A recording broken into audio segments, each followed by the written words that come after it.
Let's go, baby. I'm back. I'm back. All right, make sure that noti goes out. Move this. Turn down my phone. All right, ladies and gentlemen, boys and girls, we are live this Sunday afternoon. It is the Indiana Fever take on the Minnesota Lynx. Josh, good to see you. What's up, man? Hello, Roachy, and what's up, everybody? Welcome back, Roach. Thank you. It was a nice week, man, but I'm ready for some WNBA action today, baby. Yes, we got the Indiana Fever taking on the Minnesota Lynx.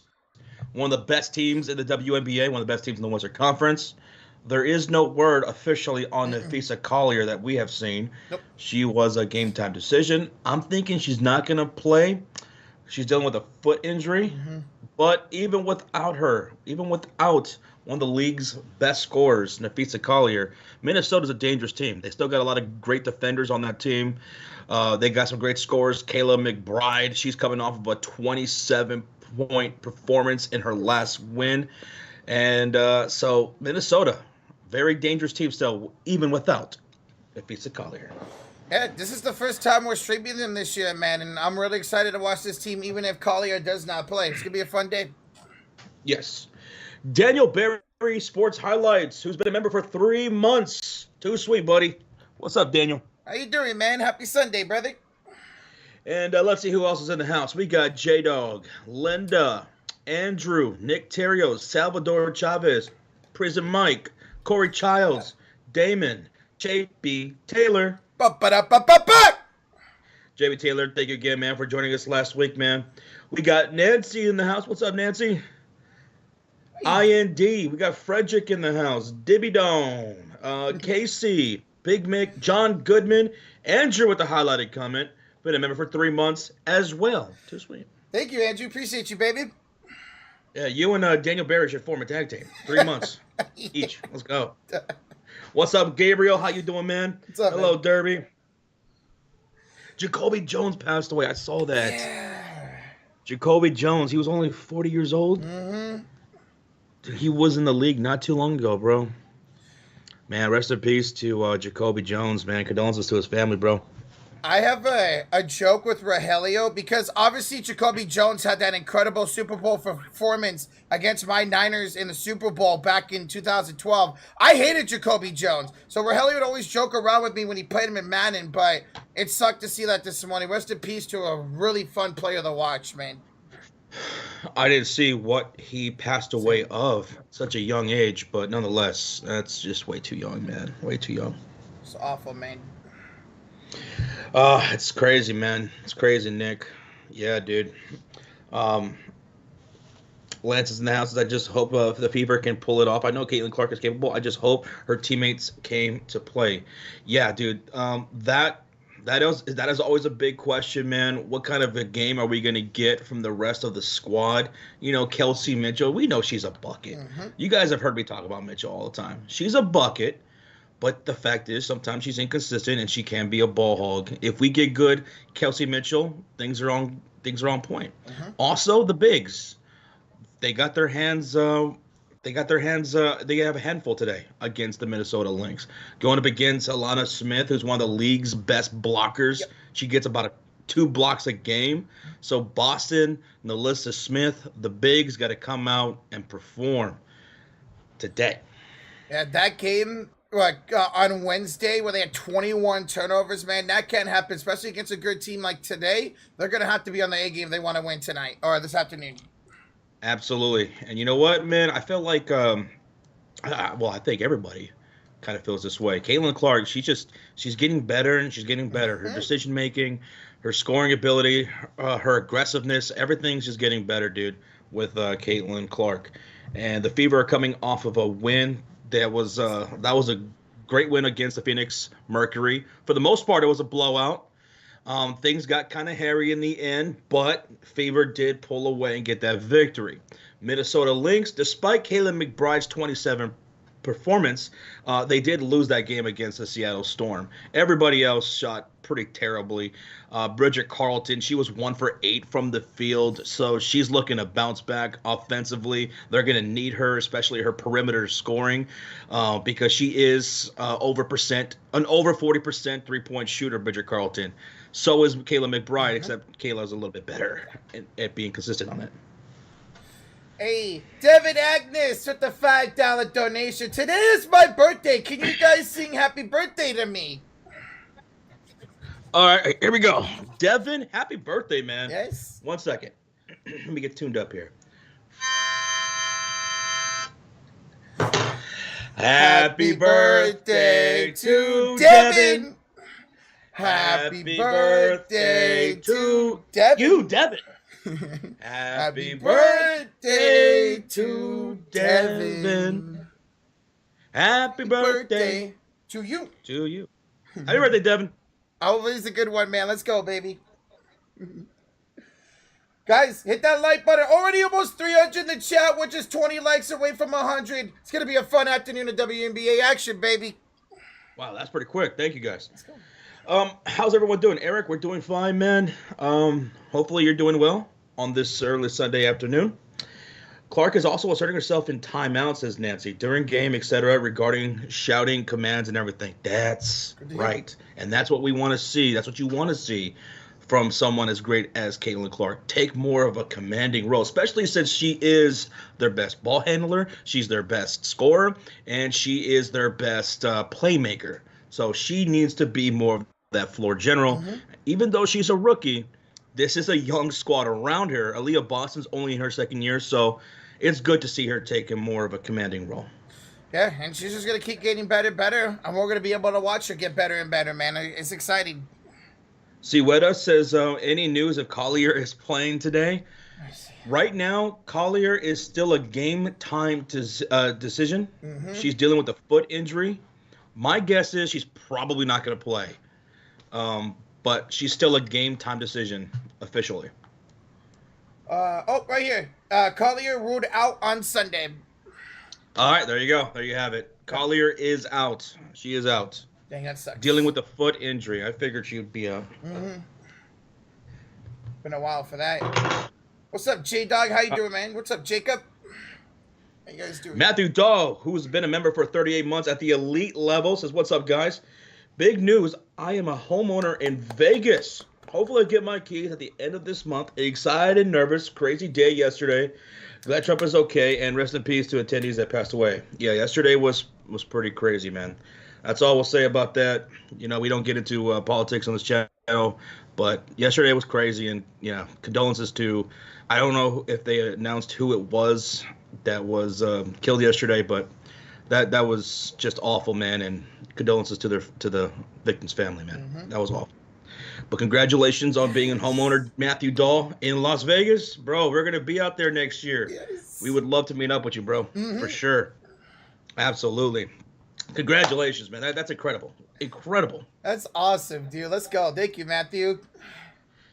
Hey, EJ, with a $2 dono. You guys have the voice of Fergie and Jesus. What the hell?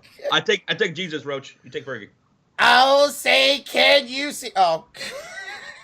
Dude, EJ, we were just talking about you the other day, me and Sean. We were wondering if you were okay, dude, because we know you're in South Texas, and South Texas got hit by that hurricane, and there's a lot of people that were without power. There's still people without power over there in the Houston area, and I hope all is well with you, man. Thank you, EJ. Thank you, EJ. And what up, Big Rod? How you doing, bro? What's up, Big Rod? Yeah. JJ, Double J, what's good, dude? What up, man? Baltimore boy, hello. Hey, what's up, Baltimore boy? Jared Brown wants to know, what's your thoughts on Jalen Brunson's deal with the New York Knicks? Well, my thoughts are Jalen Brunson is a real one for taking that kind of pay cut. I heard the pay cut was like around $100 million overall in the contract that he could have gotten, but he didn't. And that's to give the team more flexibility so they can still make some moves and have this core together and contend. And that also tells me that he is young enough and he realizes that he can still get another big contract in ahead in his future, and probably with that contract, he'll take the big payout. Yeah. So I think that's incredible for Jalen Brunson to have done that, and New York is going to be a scary team for years to come. There was a $113 million pay cut for Jalen Brunson. Mm-hmm. Crazy, man. Good for him. I like to see that. Are we buffering? Are we buffering, guys? Oh, let us know. Let us know if we're starting to buffer and everything. Yeah. Oops.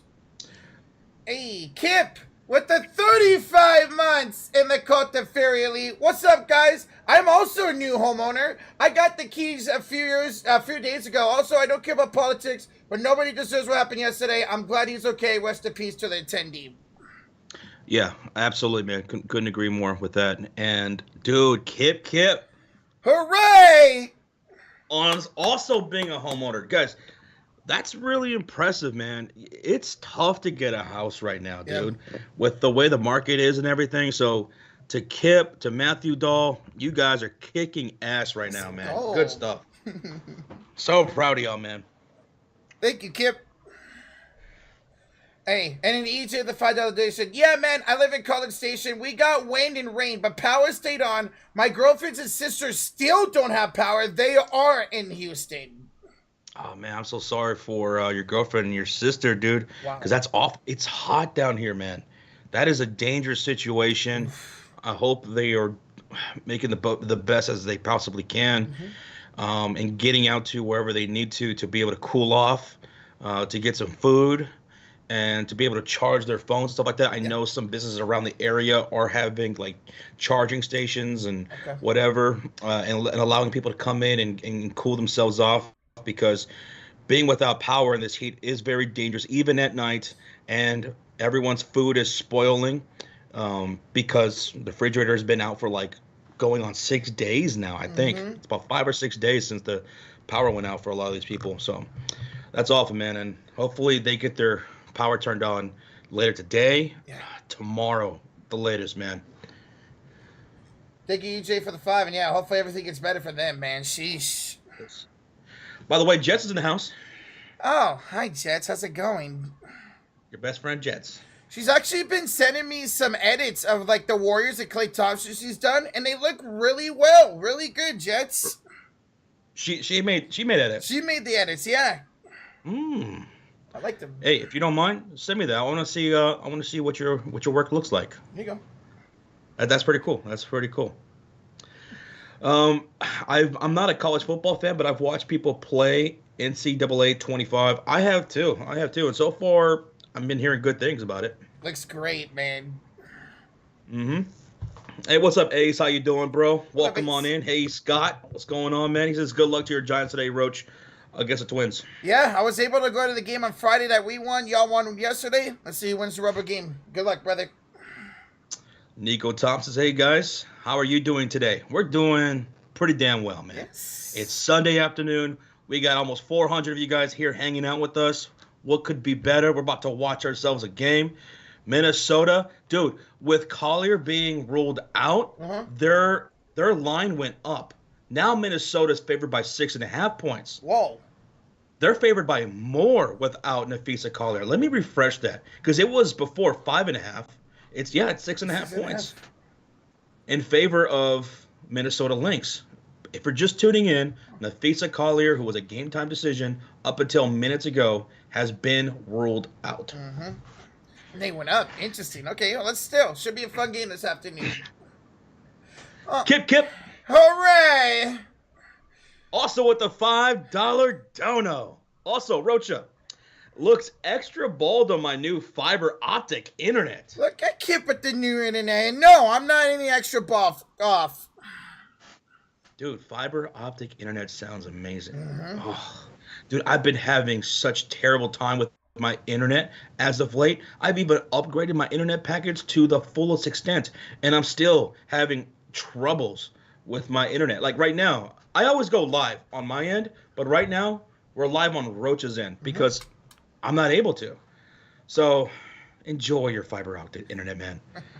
Enjoy it, embrace it, swim in it. Watch everything. Like, have 5 different streams up at once. Enjoy that. Thank you, kid. Appreciate you, man.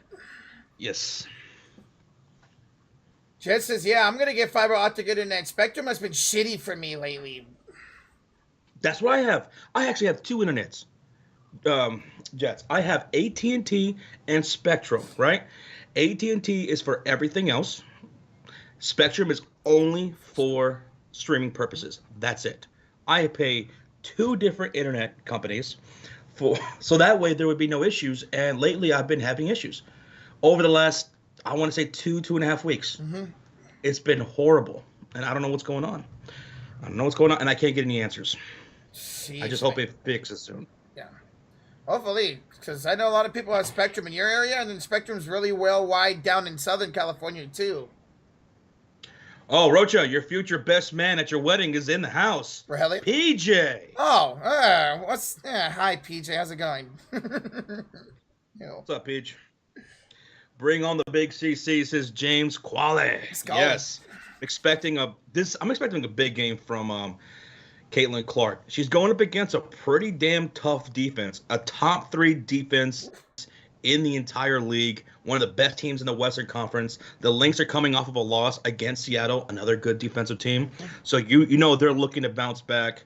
And the Fever, hopefully they pull this one off. Caitlin Clark, she'll probably flirt with another triple-double. That'd be impressive against a defense like this. Just hopefully everybody else shows up like Kelsey Mitchell, Aaliyah Boston, and Alyssa Smith. The bigs are going to have to be important against Minnesota because the Lynx, they are no joke defensively, especially in the paint. Aaliyah Boston and Alyssa Smith are going up against Alana Smith, who is one of the league's best blockers. She gets about 2 blocks a game, about a steal or 2 a game also. So they're going to have the work cut out for them. Hey, Tyler Azell with the $3 fist bump, baby. Let's go, Tyler. Good to see you, man. Happy Sunday. Thank you so much, brother. And, bro, Tyler Azell with 5. Count on 5 gifted memberships, Roach. Let's Not go. 10, 5. 5. Let's go, Tyler. Where do they go to, Roach? Well, Expert gets one. J-Dog gets another. Carlos Chargers is here with one. Big Rud and Miles. Welcome to the memberships, y'all. Let's go, Tyler. Thank you so much, brother. Thank you. Fist bump again. Damon says, what do you guys make of the Fever GM yesterday? Correct me if I'm wrong. Did she say something along the lines of Caitlin Clark isn't the sole reason or the biggest reason for the uptake in viewership across the WNBA or something like that? Like she was kind of downplaying her own player or something like that? Really? I think that's what I heard about the GM of the Fever saying. And if that's even remotely true, that she said that, she's an idiot. Because Caitlin Clark is the biggest reason why people are watching women's basketball. I will concede the fact that she's not the only reason. You know, some of these other women have already had fan bases. Angel Reese has brought in some new viewership. I know Cameron Brink and Cordoso. Mm-hmm. These are big names too. But let's not kid ourselves. Caitlin Clark is the biggest reason why people are watching women's basketball. Yeah. Demon says, yeah, that's correct. That's crazy. Why would you, say that about your own player? And wait a minute. She also said that Sides isn't going anywhere? Oh, come on. Oh, bro. She says, the Fever GM, that Coach Sides, a coach that's probably the worst in the league, someone that everyone universally can agree is the worst coach. Or at least one of the worst coaches. And she's saying that she's got great job security. Come on. Come on, man. That's crazy. That's awful. Yeah. Yikes. That's awful. And that's the thing. If they end up sneaking into the playoffs, which they very well could, she can use that as excuse. Like, hey, we made the playoffs this year. Why would we need to change our head coach? Terry says Fever GM looks well beyond retirement age. I saw a picture of her. You're not wrong. Oh. And Double J says her comments were pretty measured. I think people are rage farming a little bit. Okay. Well, then I'm going to have to find out what her actual quotes are. Yeah. But now I see someone also saying that she said she wants this young coach, this new coach Sides, to grow with the team. Now, she can. There is a possibility she can turn this around, and she can learn to become a better coach. But she needs to become a better coach. Mm-hmm. I think in that last game that we were streaming, there was a point where Caitlin Clark was being a floor general. She was calling out the play, and one of the players were waving her off, looked over at Coach Sides, and Coach Sides wanted the play to still happen the way it was drawn up and not deviate from that, how Caitlin Clark saw it. You got to have trust in your best player, in your floor general. If she sees something that's out of the game plan that needs to be adjusted in live gameplay, then let her do that. That's what the best players do. That's how they learn to even get better as well. You know, if you can't get stubborn in your ways, that's how you don't adjust. Like that's what that tells me, that she doesn't know how to adjust yet. And we haven't seen her adjust well. So if this GM is saying that she wants Sides to grow with the team, then she needs to grow herself.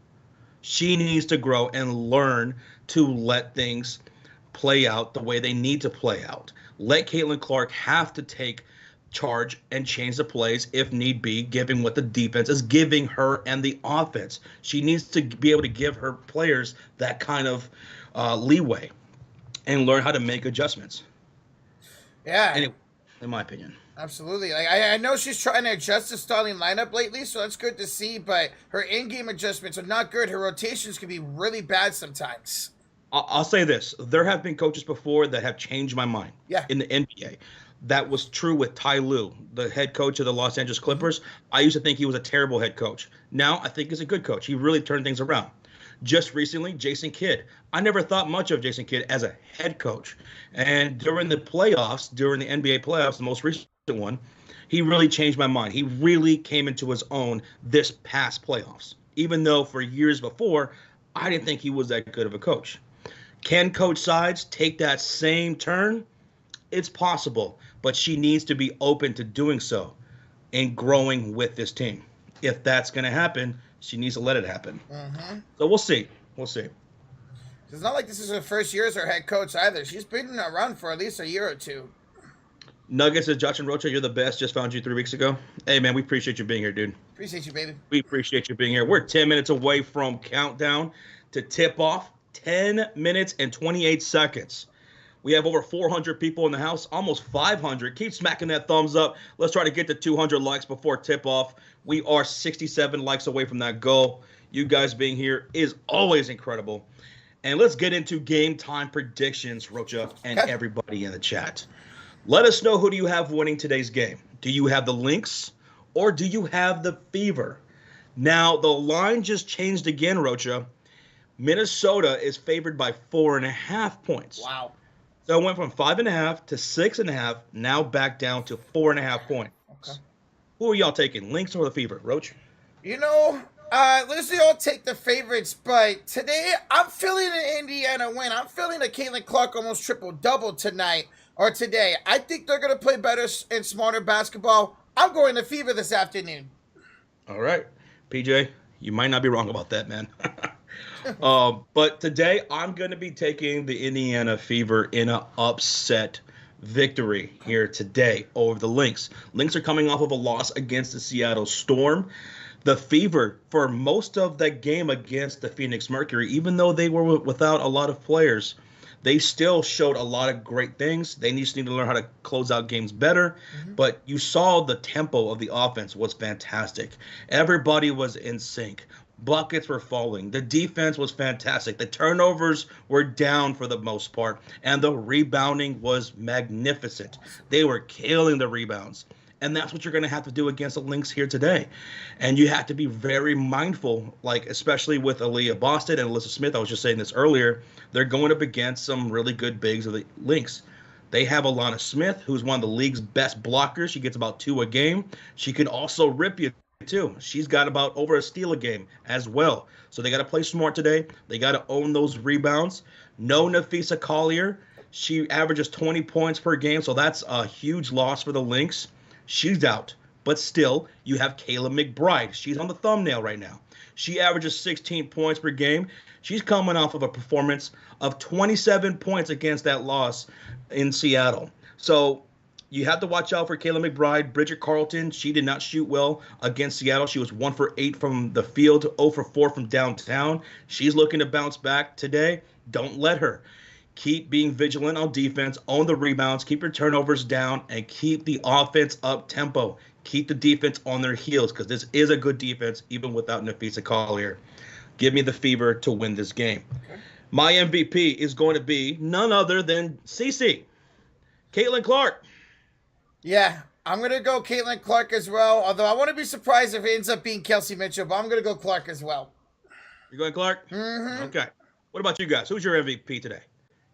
Anybody else going anything other than CC? Maybe Kelsey Mitchell. Yeah. She had a fantastic shooting performance against the Mercury. Aaliyah Boston, maybe.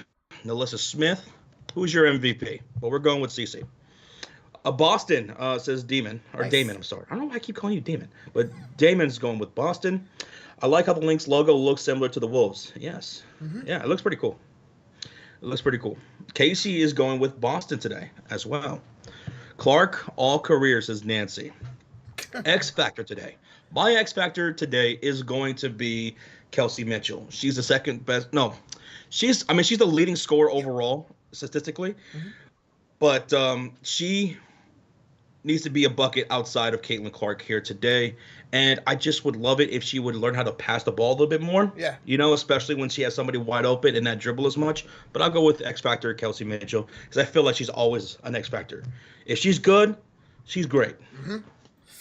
Which of the two bigs should I choose today? I'm feeling Alyssa Smith as an X Factor. I want to see her. She does a good job of getting to the line. I want to see her make her free throws today, get those rebounds, score inside. I'll go Alyssa Smith as X Factor.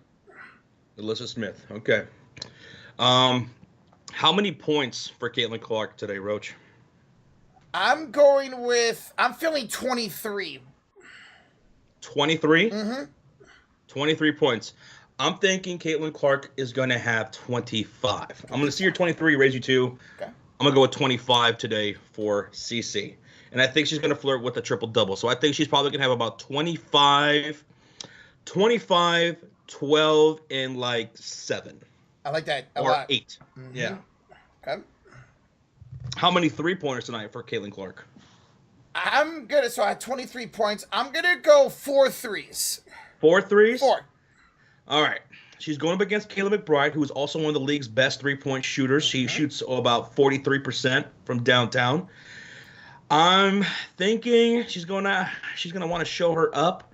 Give me 5 three-pointers today for Caitlin Clark. 5 three-pointers for her. And Kayla McBride, she'll have 4. She'll just edge out Kayla McBride in three-pointers today. I'll go. You know what? I'll flip you. I'll go 5 for McBride. So you think McBride's going to have more threes than Caitlin Clark? Mm-hmm. What about you guys in the chat? Who's going to have more threes, Caitlin Clark or Kayla McBride? 16, J-Dog. My goodness. Jeez. No, he'll go with 4. 3 says Wookie Gaming. Joe Brown says 6 threes tonight. 4 for Cassie. Nancy says 4 three-pointers for CC. CC loves this stadium, says Ozzy went. All right. Ty says D. Ryan. 7 says Jets. CC's going to have more threes, says Big Mick. CC's going to have more threes than Kayla McBride, says Wookie. Corey Childs is going to go with McBride to have more threes than Caitlin Clark. All right. 4 for both of them, says Doctor Too Much. Okay. I mean, I think that's fair. That's fair. They're 2 good three-point shooters. Kayla McBride, she's been lighting it up as of recently. 27 points against the Storm. It just wasn't good enough, man. Everybody else was not putting it down. Jets is stupid. Jets says CC's Pizza? No CC's Pizza. Yuck. Isaiah talking about CC's Pizza. No. Boy. Hello, Isaiah. Long time CC's Pizza is nasty. I got to try it sometime just to see how nasty it is. By the way, Minnesota Lynx, they're 10-2 here at home. Indiana Fever are 4-9 away. But this could be a huge win for the Fever, especially for the standings. Let me pull up the standings right now. Indiana Fever are in 7th place. They're half a game over the Chicago Sky, who dropped 2 in a row against the Liberty. So Indiana Fever, they want to keep continuing to secure a playoff spot, keep winning, and they could. Dude, they got the Phoenix Mercury right around the corner. They're only 2 games behind Phoenix for the 6th spot. They have their number, too, this year. They've beaten Phoenix twice now.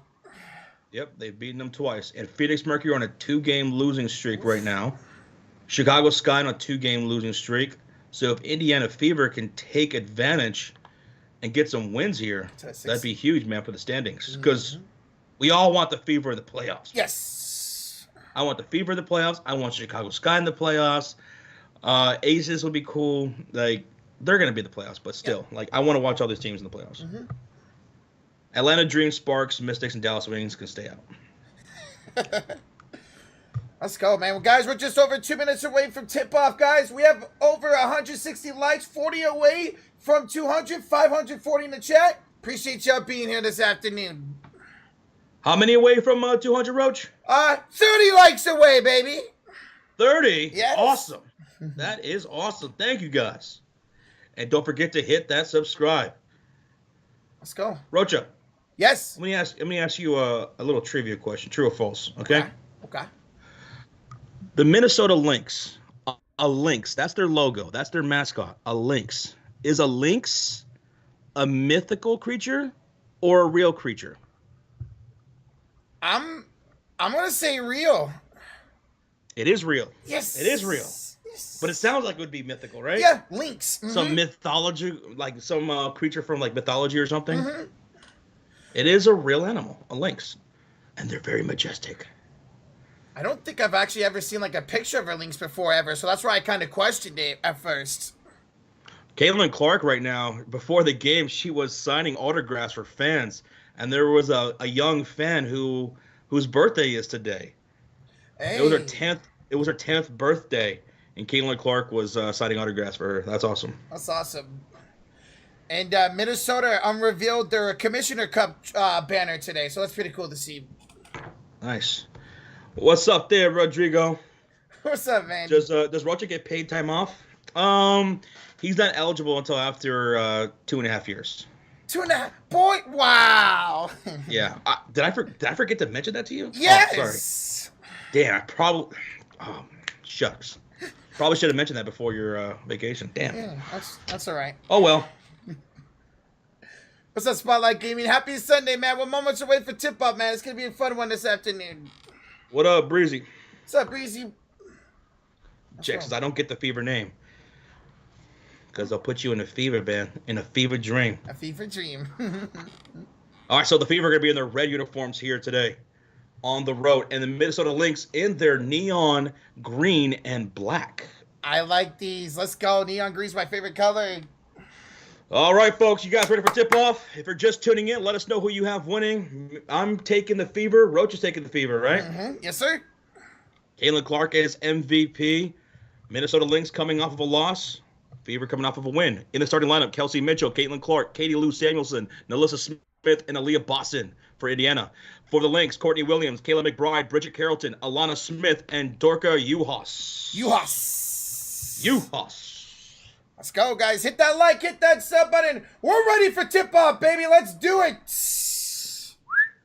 Oh, so they play at Target Center. Yep. The same arena where the Wolves play. Yes.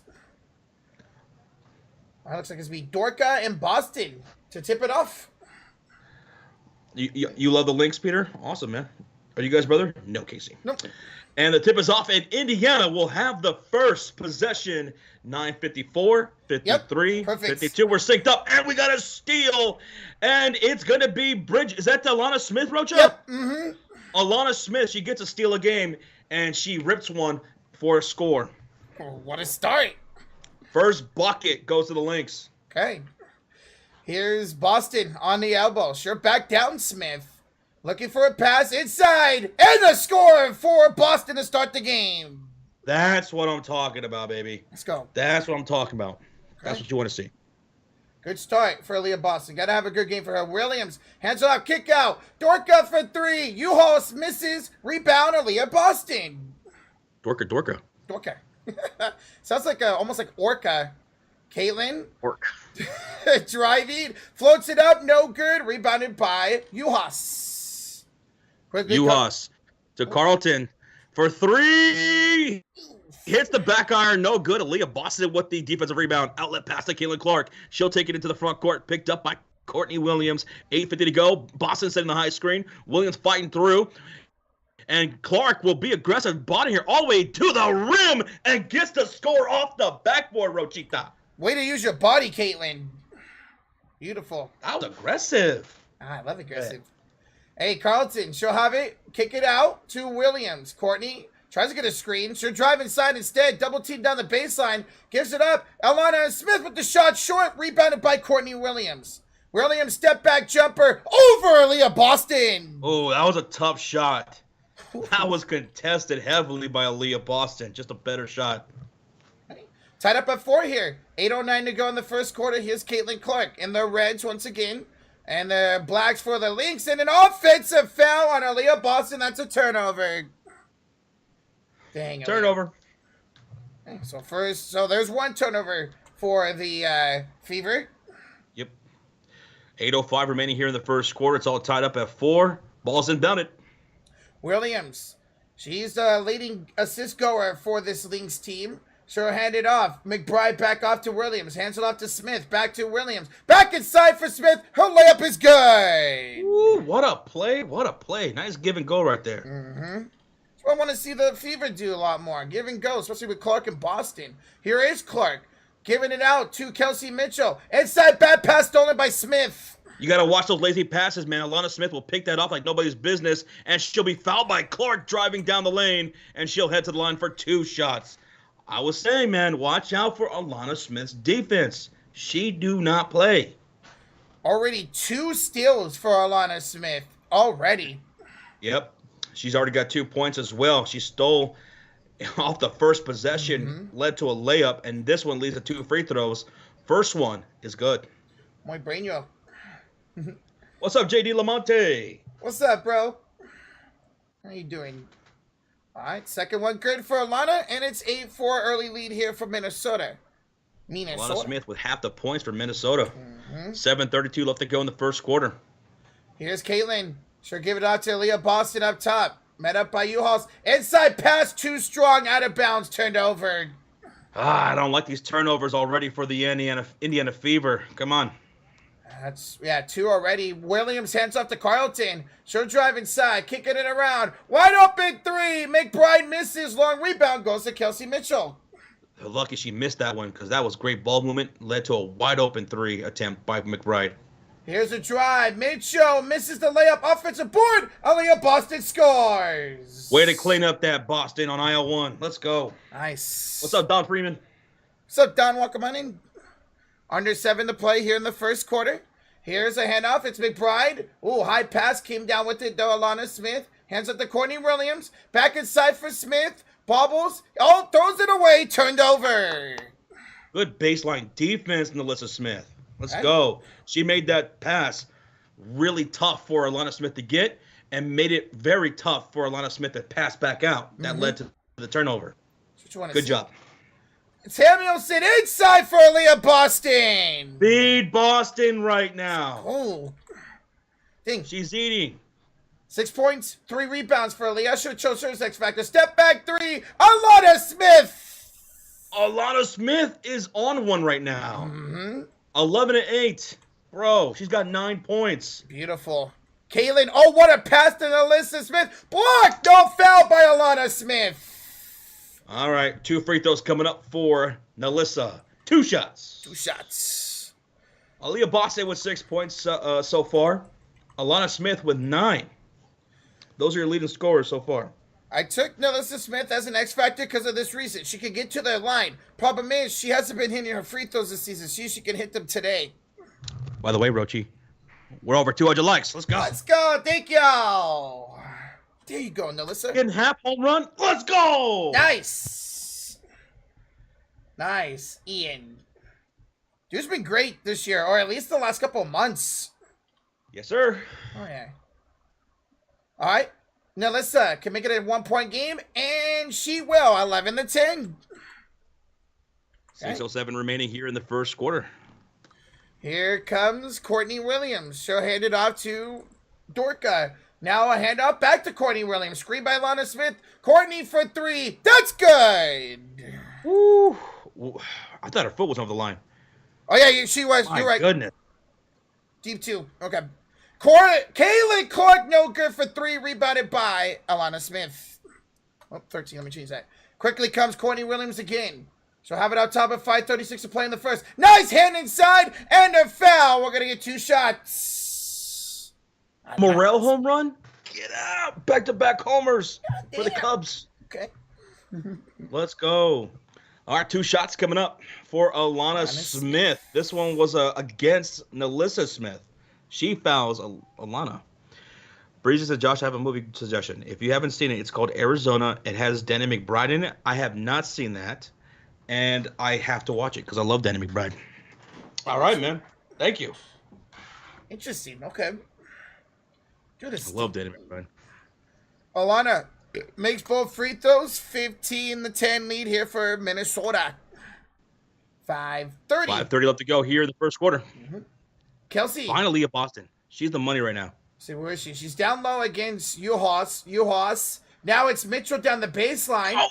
Kick back out to Clark back. Oh, wait, Clark knocked it to Boston. Her turnaround shot is short. Rebounded by Courtney Williams. Gotta be careful with those passes, man. And Bridget down the lane. Carlton missed the layup, and it's off of Smith out of bounds. Fever ball with 5:08 to go. 15-10. Wow. Hey, what's that crazy dog at 14 months? What's popping? 41 months, excuse me. What's popping, guys? Guardians played like straight booty last week or so. Hope the offense shows up on the break. Now give me the Aussie #1, please.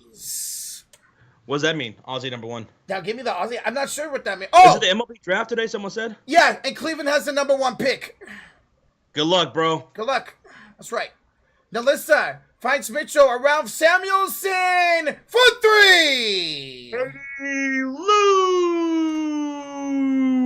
2-point game, 15-13. Okay.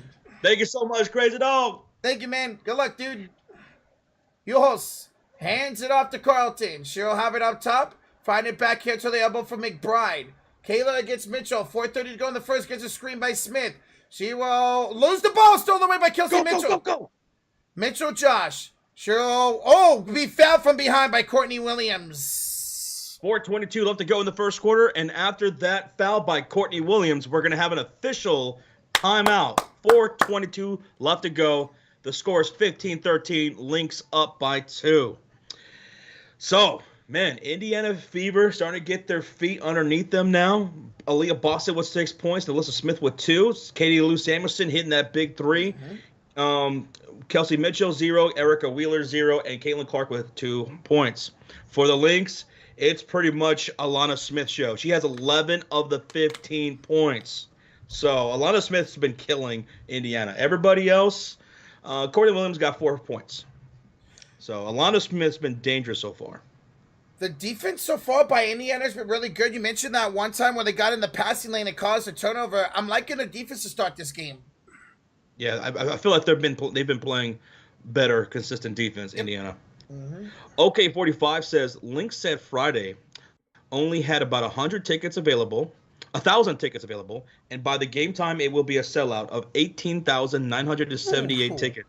Single biggest revenue day for Lynx history. That's epic. 18,978 biggest revenue day for Lynx.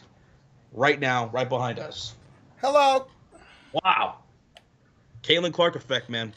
It's real. That's awesome to hear. The WNBA just keeps breaking attendance records, man. It's so much fun to see. This is incredible. PJ says the A's beat the Phillies 18-3 today. What the hell happened over there? Holy crap! Did Miller get the save? It's 18-3. Oh. Wait, maybe he still pitched because remember, this is the All-Star break, so there will be no more regular games until Thursday. So maybe he did pitch today. Yeah. It's a dark comedy thriller. Dan McBride's the main antagonist. Oh, that's perfect. He's awesome as the antagonist. It's on YouTube Movies for free. If you're cool with ads, I'm cool with ads. If it's a good movie, I don't have to pay for it. I don't mind it. There you go. Rocha, where we at, buddy? Ladies and gentlemen, we're only 30 likes away for 300. Keep smacking that like and sub button. That is incredible. That's incredible.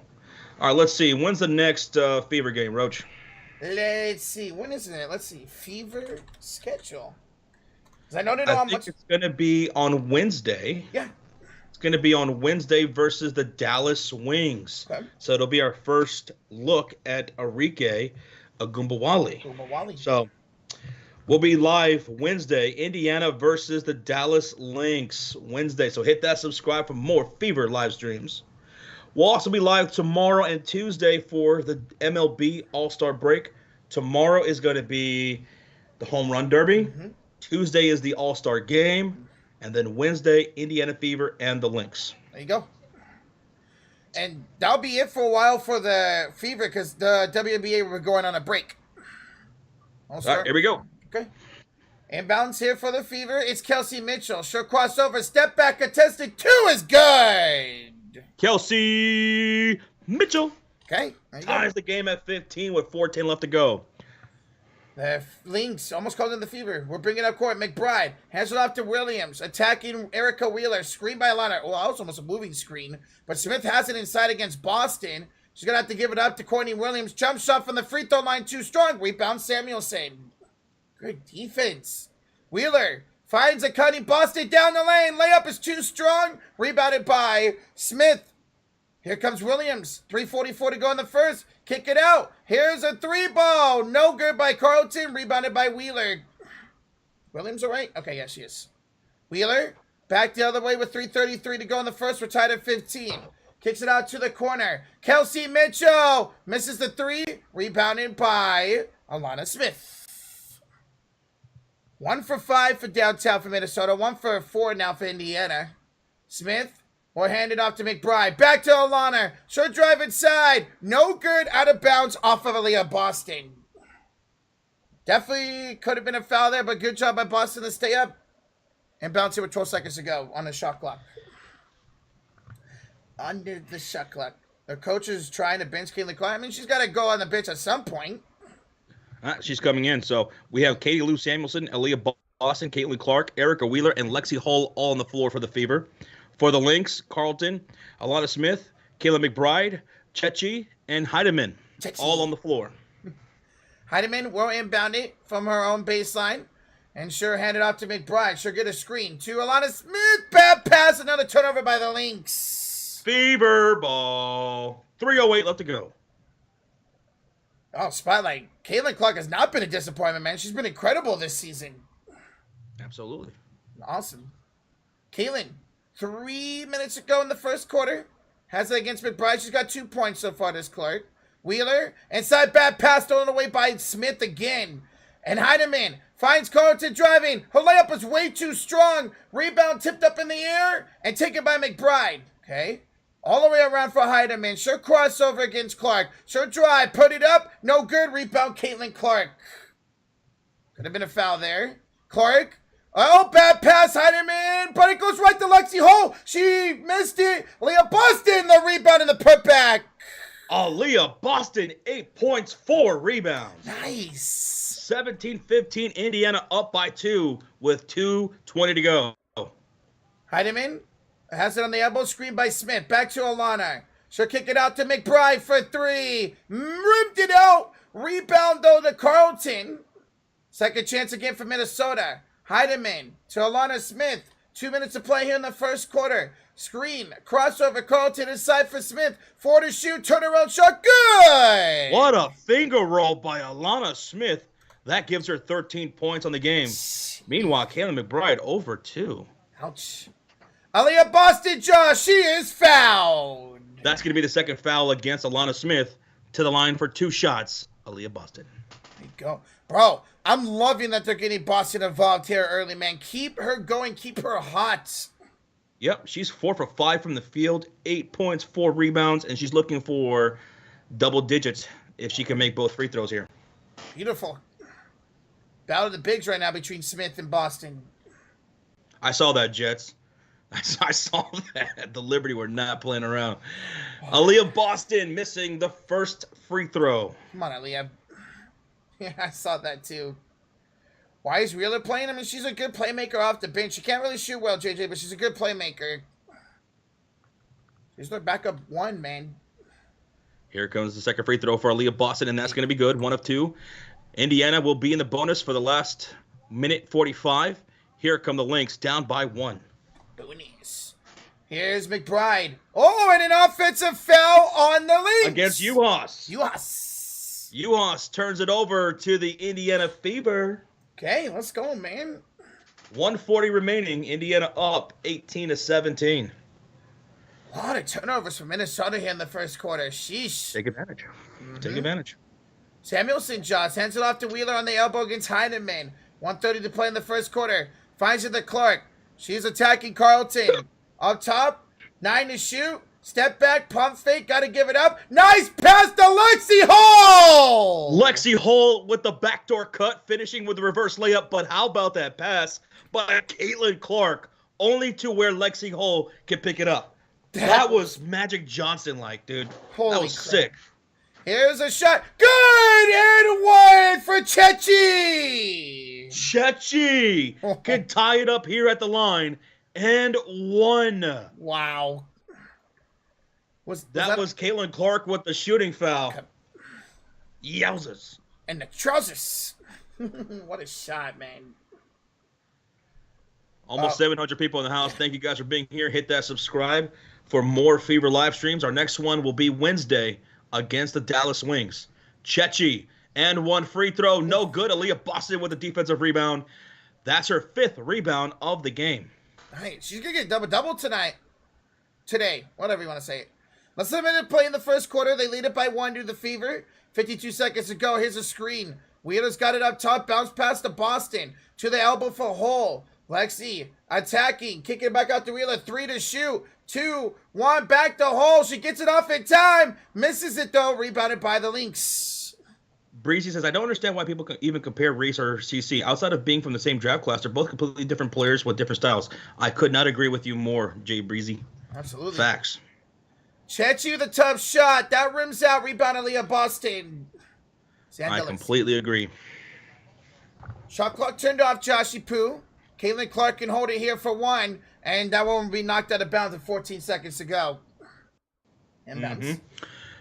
Indiana with the 1-point lead, 20-19, 14 seconds. Mind you, Indiana is in the bonus, so Lynx have to watch the foul here. Clark, 8, 7, 6, 5. Caitlin attacking McBride. Screen by Boston. Clark crossing over. 2, 1. Step back. 3. No good. Ooh. That does it for first 20-19 Indiana. Woo! And Caitlin Clark's heated about something. She was heated about something. She looked over at the sideline and said something to somebody. But, man, imagine if she would have banked that buzzer beater, dude. That would have been sick. That would have been late. All right, so we got a 1-point lead for the Indiana Fever, 20-19. The Fever shooting 47% from the field, thanks to a lot of Aaliyah Boston. She's working that paint great. 4 for 5 inside with 9 points and 6 boards. Minnesota, meanwhile, they're shooting 36% from the field. Indiana shooting 20% from downtown. The Lynx shooting 16% from downtown. Nice. 5 turnovers for the Fever, 4 for Minnesota, and both teams really taking advantage of those turnovers as well. The Lynx have been able to score off those turnovers, and so have Indiana. Indiana is out rebounding them 10-9 here in this first quarter. Caitlin Clark, she's 1 for 4 from the field with 2 points, 1 assist, 1 rebound, 2 fouls. And Alana Smith and Aaliyah Boston, those were the 2 best players in that first quarter. Alana Smith, double-digit points already for her, 2 steals. And again, like I said, Aaliyah Boston, 6 rebounds, 1 assist, 9 points. 9 points. Yeah. So the bigs getting it done for both teams. Love to see that. I love to see Aaliyah Boston playing like she is, man. And I've been really impressed with Alana Smith. She's a lot of fun to watch so far. I wonder if that's going to continue or if we're going to start seeing some of the guards get into this offense. Caitlin Clark, she scored early in the first quarter, didn't score anything after that. She's 1 for 4 from the field. Kayla McBride, 0 for 2 for her. She's got 0 points. She's coming off a 27-point game against Seattle. No points so far here in this first quarter. So I wonder if McBride and Caitlin Clark are going to start lighting it up here soon. Oh, I would love to see it back. I'd love to see Clark and McBride just go back and forth and start hitting some threes. Yeah, what up, QC? What up, though? What's going on, bruh? What up, man? Wish Clark would get her three-point shot going. Been missing a lot of those all year. Well, there's been a lot of focus from the defensive side on Caitlin Clark.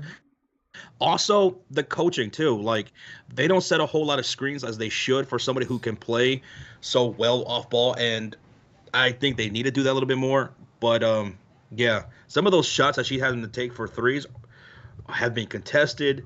The defense have really been focusing on Caitlin Clark a lot all year. So the offense just need to do a better job of being able to get her open looks, basically. Screen. But also at the same time, it's tough because she's also their best ball handler and she's their best on the ball and playmaker. So it's so tough. And she's a rookie. Yeah. She's a rookie. She has to be all those things. Hey, maybe get those screens. You've mentioned it so many times, Josh. Get those screens going. At least try to get her an open shot or somebody rolling the rim. Where's that pick and roll to Leah Boston? Because look how great she's been so far this afternoon. When are you guys going to start streaming the Olympics? When do the Olympics start, Roach? Do you know? Olympics start the 26th. So the 12 days, I think, if I'm not wrong, somebody can correct me. I think USA's first game is on the 28th, if I'm not mistaken. Okay. So soon. CC is going to be Rookie of the Year? I think so. I agree. I think so. Mm-hmm. But it's a good race between her and Reese. It's a good race, but I think CC will win it out. Second year as head coach. Okay. Yeah, over 300 likes now on the stream. Thank you guys so damn much. We appreciate you. And here we go. Start of the second quarter. Lynx have the ball. Here's a drive. Throwing it up and in was Carlton. Wow, what a shot. Bridget Carlton, BC. BC. Was that BC? Or was that? No, you know what? I think that was Kayla McBride, Roach. That was Kayla McBride. My bad. That was Bridget McBride. Carlton was the assist. Okay. Phoenix. Lynx knock out of bounds. 9:33 to go. 14 to shoot here. On the floor for the Fever, Nalissa Smith, Kelsey Mitchell, Caitlin Clark, Dantas, and Hull. 9:31 up to go, 12 on the shot clock. Dantas, heavily guarded, hands it off to Caitlin Clark. She's picked up here on the right wing outside. 6 to shoot, step back, long 2 from the high arc, no good, and rebounded by Chechi. Up ahead to Kayla McBride. She's picked up by Lexi Hull. Back to Bridget Carlton, and Chechi from downtown for 3. Nice. Okay, Chechi. 24-20, 9:05 to go. On the floor for the Lynx, BC, Uhas, McBride, Chechi, and Heidemann. Here's Mitchell finding Caitlin Clark. Almost lost the dribble. Picks it back up against Heidemann. Clark trying to drive. Finds it off to Mitchell. Her jump shot. High arcing, no good. Offensive rebound, Alyssa Smith. And she's fouled on the floor. She's fouled on the floor by Chechi. No, Dorka Uhas. Love her last name. Uhas with the foul. My phone is bugging out, but I got a wedding to save for. Should I abandon my life and start new or pay to have my phone fixed? Dude, your phone's been messy for a while now. The hell, QC? Kelsey Mitchell, step back jumper, no good. Rebounded by Uhas. Just take in your phone. They might have mercy on you and just give you one. Courtney Williams pulls for 2. That rims out. Offensive point. Uhas putback is good. Abandon my life. Jesus, dude. 26-20. Lynx up by 6. 8:23 to go. Caitlin, sure have it here against Heidemann. Screen by Dantas. They're looking for their first bucket here in the second quarter. Here's Dantas, Josh, with the first bucket. All right, so Fever, they're having huge success in the paint. Scoring. Dantas playing here a lot, with Tammy being out with a thumb injury. They're definitely missing her. But here's Courtney Williams. Float game of Alyssa Smith. No good. Rebounded by Dantas. Scripted. Clark. Oh, sloppy handoff there. Out of bounds. Turned over. Clark with the miscommunication. there to the baseline for Lexi Hall. And Kaylin's like, that's my bad. That's my bad. I bet. That's on me, Chief. I'll take that advice. Gotta go with the phone. Damn, Bigwood. Here's Heineman. Hands it off to McBride, to Courtney. Her 3-ball Bridget Carlton. BC from downtown. Wow. Big shot. Bro. 3 points, 3 assists, and 2 rebounds for BC. Minnesota's cooking right now. Oh, Mitchell missed a reverse layup, but there's the Alyssa Smith to play cleanup. Indiana's dominated paint scoring-wise. And they're down by 5, 24-29, 7-16 left to go. Here's Heineman. Hand it off. Back to Heineman from Carlton. Heineman thought about it. Back to Carlton. Deep 3. Short. Rebounded Dantes. You got to remember, BC's an over 40% three-point shooter, too. And she'll knock it off of Dantes out of bounds. Turned over again. That's off the Fever. Lynx basketball up by 5. I don't know if I like that call, but okay. No 20-minute. Exactly, Double J. No scoring droughts, man. Say that, eh. Sometimes Indiana gets into these scoring droughts. Long scoring droughts. Under 7 to play here in the first half. Minnesota leads by 5. Lexi Ho almost got the steal, but Courtney Williams will recover. Screen Joshie. Williams against Aaliyah. Kick it up top to Heineman. Inside for Smith. Smith keeps it in bounds. Finds it back to Williams. Back to Heineman. Over. Step back 3. Chechi ripped it out. Rebound. Loose ball foul on the Fever. Wow. Chechi Zandalasini. 6:38 to go. Inbounds here coming up for Minnesota. Wow, you got to get that rebound, Alyssa. Guys, we're up over 300 likes. Thank y'all so much. 80 away for 400. Appreciate y'all being here. Here's Heineman. Finds it off to Smith. Now back to Courtney Williams. Cross it over against Boston. 5 to shoot. Back inside for Alana. Backs down Lexi Hall. Turnaround shot. Short. Rebound. Loose ball foul on Carlton. It's Indiana ball. Dang, 6:23 to go. Here in the first half, Minnesota's up by 5. Hey, what's up, Wilds? How you doing, bro? Good to see you, man. What's up, Wilds? All right, Indiana trying to get on track here offensively. They're getting outscored 10-6 here in the second quarter. 6:22 left to go here in the second. Caitlin Clark will bring it across the halfway mark. There we go. Aaliyah, we'll have it up top. Boston. Nice defense here by Smith. Boston almost, again, bobbled it. Gotta give it up here. Gives it off to Smith. Nalissa attacking Carlton. Inside double team now. But scores the bucket. There we go. 3-point game. 26-29. Lynx up. Here's Alana. Finds it to Courtney Williams on the corner. Screen by Smith. Courtney, tough jump shot. Air ball. Out of bounds. Turnover. Fever ball. All right. And Lynx call a timeout. Timeout. Timeout. Bro. Okay, it was a tough start to this quarter by Indiana, but again, their defense is the reason why they're keeping themselves in. Their defense has led to great offense the other way. Now they're starting to pick up the pace. Let's see what they do out of this timeout, baby. Yeah, baby. What's up, David? How you doing? Let's go. Rocha, where we at, dude? Guys, we are now just 70 likes away from 400, almost 700 in the chat. Let's go. Rocha never plays defense. Rocha, is that true? You never played defense? Oh, no, I'm an offensive juggernaut, bro. Defense. Oh, for real? Okay. Yes. Oh, that hurt. Would you have a frog in your throat? Yeah. Jeez. I guess so, Jets. I guess so. So, but okay, then, yeah, not a good game so far for Caitlin Clark. Hopefully she does pick it up here soon. She's 1 for 5. She needs to become more aggressive, scoring wise. She needs to take it upon herself, man. She needs to take it upon herself. She can't have the ball and pass it to herself. Yeah. You know? She needs to get her teammates involved and getting her involved in the offense, man. I mean, I guess technically she could trade it, pass it to herself, or just be a travel. Sure. J-Dog, shut up. People around me think I'm crazy because I like the WNBA, says Hazi. Who cares what they think? Yeah. You know, I never thought we would get into the WNBA or women's basketball, but we did for college, and now here we are in the WNBA regular season, mainly thanks to Caitlin Clark, Angel Reese. Their rivalry is what got me into women's basketball. That's why we streamed that Iowa LSU game. Sorry. And then since doing so, I'm starting to follow all these other teams and check out all these other players, and I've become fans of their work.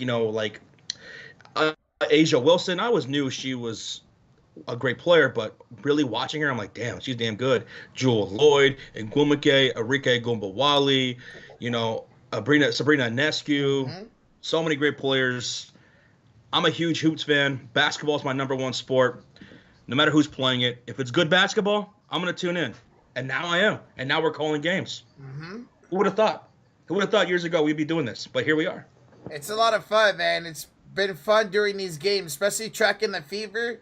It's hard for me not to root the Fever. I don't... Fever are not my team. They're not Josh's team, but we do like to cover them. I'm going to be a Golden State Valkyries fan come next season. But right now, I guess I'm saying I'm rooting for the Fever, I guess. NASCAR's up soon. I don't know about that, Jets. They're making a left turn. All right, here we go. Who's on the floor for the Fever? We got Alyssa Smith, Aaliyah Boston, Kelsey Mitchell, Caitlin Clark, and Lexi Hull. Lexi. Clark. We'll give it off here to Aaliyah Boston. Smith fighting for it inside, but gets out to Lexi Hall. Hall to Mitchell for three. Missed it. Rebounded by Chechi. This team's gotten cold offensively. Excuse me. Courtney Williams is But it's only a 3-point game. Here's a three-ball, Josh. That is good. Kayla McBride from downtown. Her first three of the game, 32-26. Fever, need to get it together. Kelsey Mitchell tries again. Misses again. Rebound off of Courtney Williams out of bounds. And it's going to be Lynx ball. Dude, Kelsey Mitchell, like I said, she's hit and miss sometimes. When she's good, she's great. When she's bad, she's really bad. And right now, she's 0 for 7. 0 for 7 from the field. Ouch. She's got to find her rhythm, man. She's got to find her shot. Her and Clark got to step up. Offensive foul on Chechi. So it's going to be Fever basketball. Like, Lexi, draw a foul, get to the free throw line, and just find some rhythm there. You know? Something. On the floor for the Lynx, Alana Smith, Uhas, Kayla McBride, Chechi, and we got Williams. Courtney Williams. Courtney. Now, Alyssa Smith up top at 4:50 to go in the first half, trailing by 6. Smith finds a cutting Lexi Hall. Kick out. Kelsey Mitchell open 3. There we go. Mitchell Finally. finds her first bucket. Kenneth, we appreciate you being here, man. Thank you. Thank you, dude. Here's a 3-ball by the Lynx. No good. Nice rebound by Alana Smith. And her putback is good. Alana Smith, 15 points to go with 5 rebounds and 2 steals. God, she's been great tonight, man. Brilliant. Clark for 3. Missed it. Rebounded by Dorka. Dorka. Courtney Williams, 4:10 to go in the first half. Up by 5. Kicks it up top to Smith. Now over here to the left double. Nice crossover. Double team back. Smith for 3. That's short. Rebound Lexi Hall. Lexi. Get a bucket here. Make a 3-point game. Maybe a 2-point game.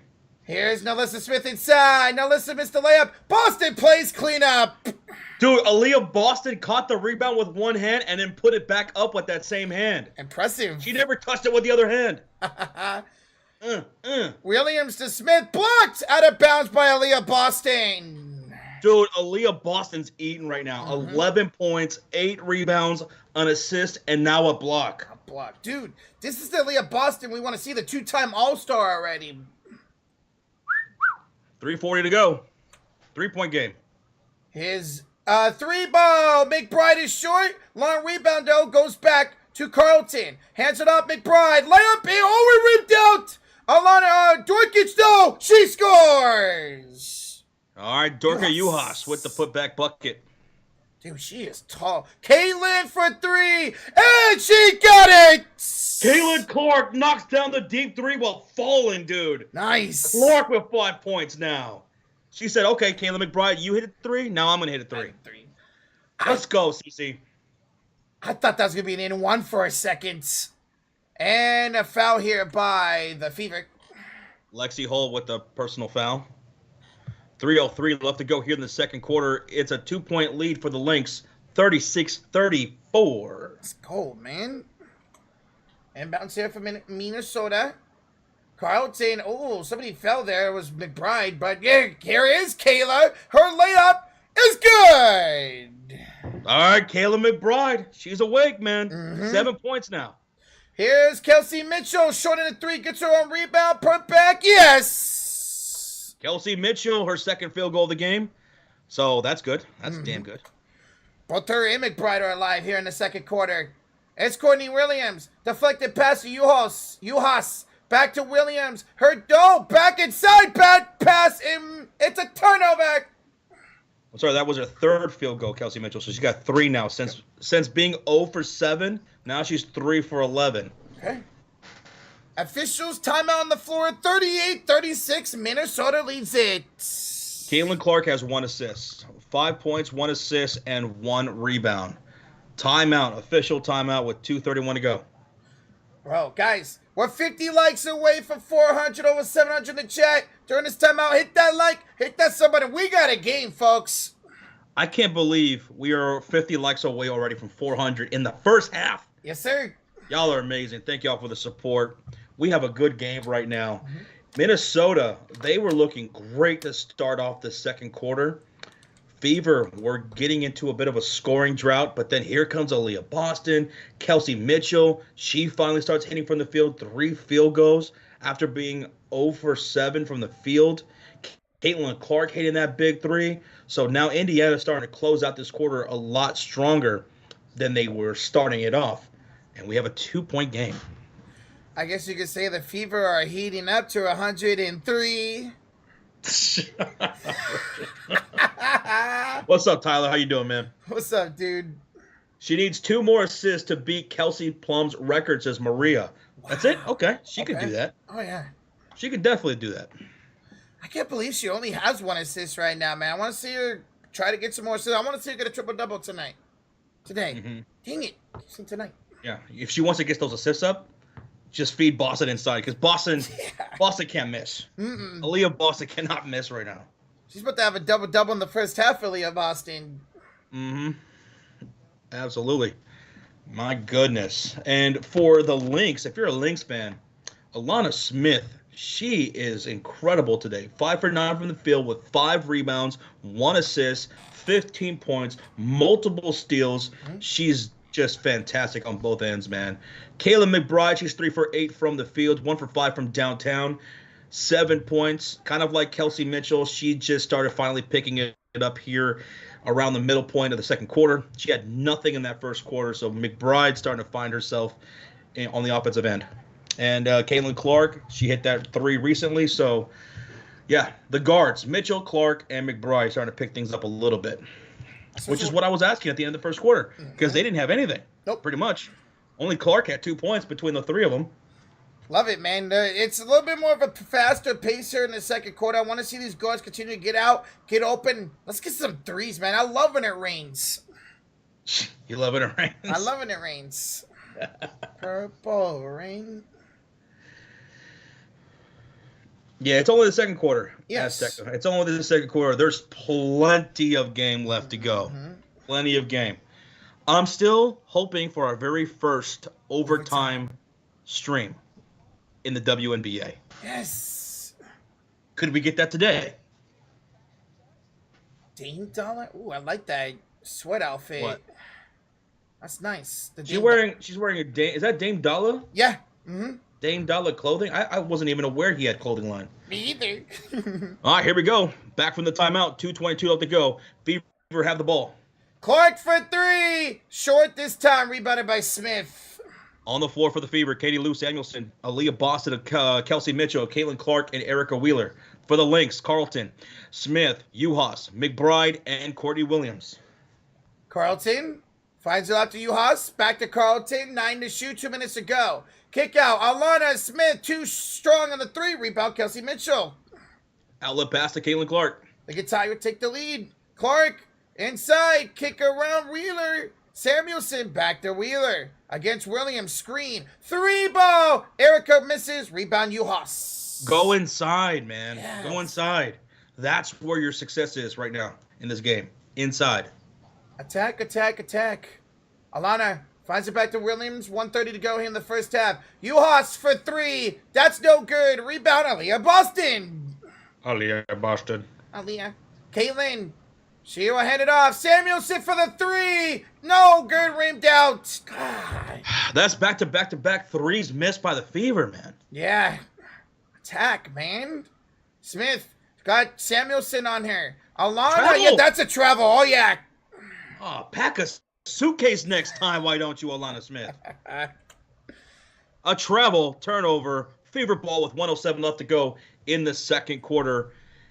Minnesota up 38-36. 7 turnovers apiece now. 7 turnovers. Tyler, tomorrow we're going to be streaming the Home Run Derby for Major League Baseball. I'm hyped. I can't wait. Love the home run derby every year. Clark.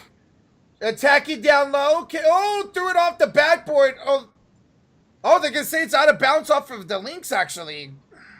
All right, 52 seconds left to go in the second quarter. Again, on the floor, Katie Lou Samuelson, Aaliyah Boston, Kelsey Mitchell, Caitlin Clark, and Erica Wheeler.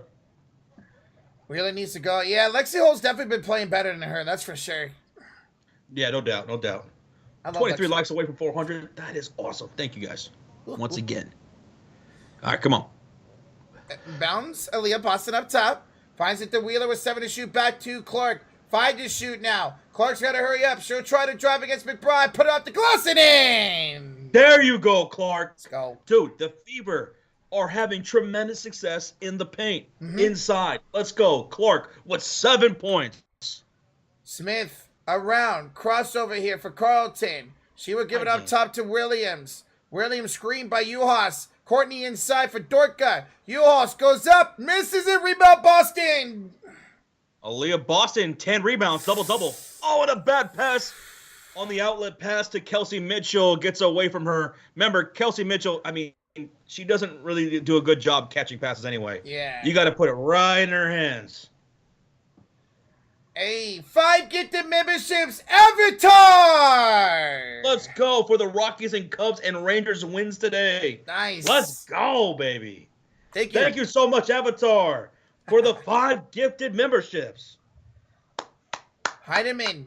10 seconds to go in the first half. Tied up at 38. 7, 6. Heidemann 5. She drives. Kicks it out. Carlton misses the 3. Rebound Wheeler. And that will do it. We are tied at 38 apiece. It's all tied up, Roach. Yes, sir. 38-38. Incredible, man. Incredible. It's all tied up here, folks. Thanks again to Avatar for the 5 gifted memberships. We're about to go over the halftime box score, so that way you guys get all the numbers and stats. But, man, the Fever, like I said, they were slow to start offensively in the start of the second quarter, but they finished that quarter a lot stronger. Kayla Clark, now with 3 field goals, with 7 points. She's been doing a great job getting inside the paint, driving, using her physicality to get those buckets inside. Maybe that's where she needs to eat for the most part today. I mean, they've killed it in the paint, man. They've had so much success. Stop shooting threes. Go inside the paint if you're Indiana. All right, folks, here comes the halftime box score. We're 19 likes away from 400. Keep smacking that thumbs up. Like I said, it's all tied up. And here's Indiana shooting 43% from the field in that first half compared to Minnesota's 35%. Indiana shooting 21% from downtown. Minnesota, 23% from downtown.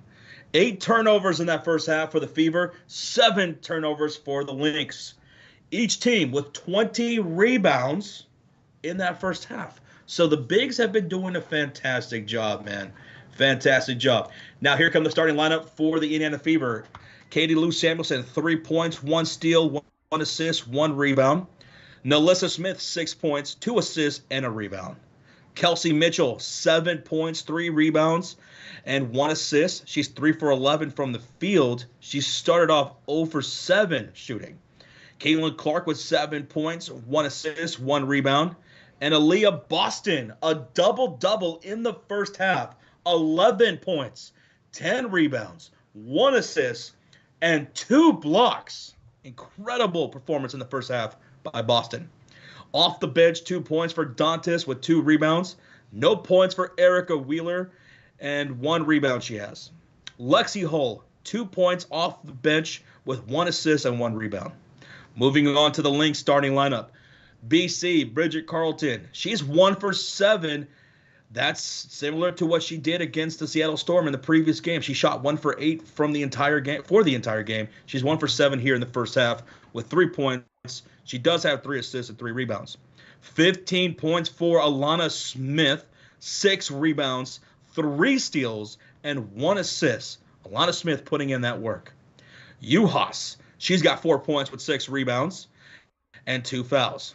7 points for Kayla McBride with 1 assist. She got off to a slow start similar to Caitlin Clark, but she now has 3 field goals, same as Caitlin Clark. And 1 for 5 from downtown, same as Caitlin Clark. So they each got 7 points. It's like they're having an identical game. Courtney Williams for the Lynx, 4 assists and 3 rebounds. And off the bench, they're only running a 7-man rotation. Chechi with 5 points and 2 boards. No points for Heidemann. She does have 1 assist. Looking at the team stats, assists total, 7 for the Fever, 9 for the Lynx. And total turnovers, like I said, 8 for the Fever, 7 for the Lynx. Fast break points, none for the Fever, 9 for the Lynx. That's a yikes. Usually you see the Fever have more fast break points than their opponents. So that's interesting. Points in the paint. Fever doing a great job here. 22 points to the Lynx's 14 in the paint. The largest lead in that first half was 3 by the Fever. And for the Lynx, it was 7. And that is your halftime box score. So, in the second half, are we going to see Caitlin Clark and Kayla McBride kind of get out of this funk on the offensive end? They're putting up identical numbers right now. Or do you just keep feeding the bigs? Aaliyah Boston, 11 and 10. Alana Smith, 15 and 6 for the Lynx with 3 steals. Boston with multiple blocks. Maybe a little bit of both. That'd be great. None for the Fever because they cannot catch the ball. Especially Kelsey Mitchell. Like, dude, Kelsey Mitchell's got some of the worst case of butterfingers I have seen. What's up, Peyton Coopin? How you doing, bro? Wow, I'm disappointed this is West Side. Disappointed with what particular thing. But thanks again, Avatar. Appreciate you, dude. Who was it that was gifted those memberships? It was Cowboys, Herder, Yasashi, Azteca, IND, and Kenneth. Awesome. Welcome, guys. Welcome. Let's get it. Rocha, did you wash your hands? I did wash my hands, yes.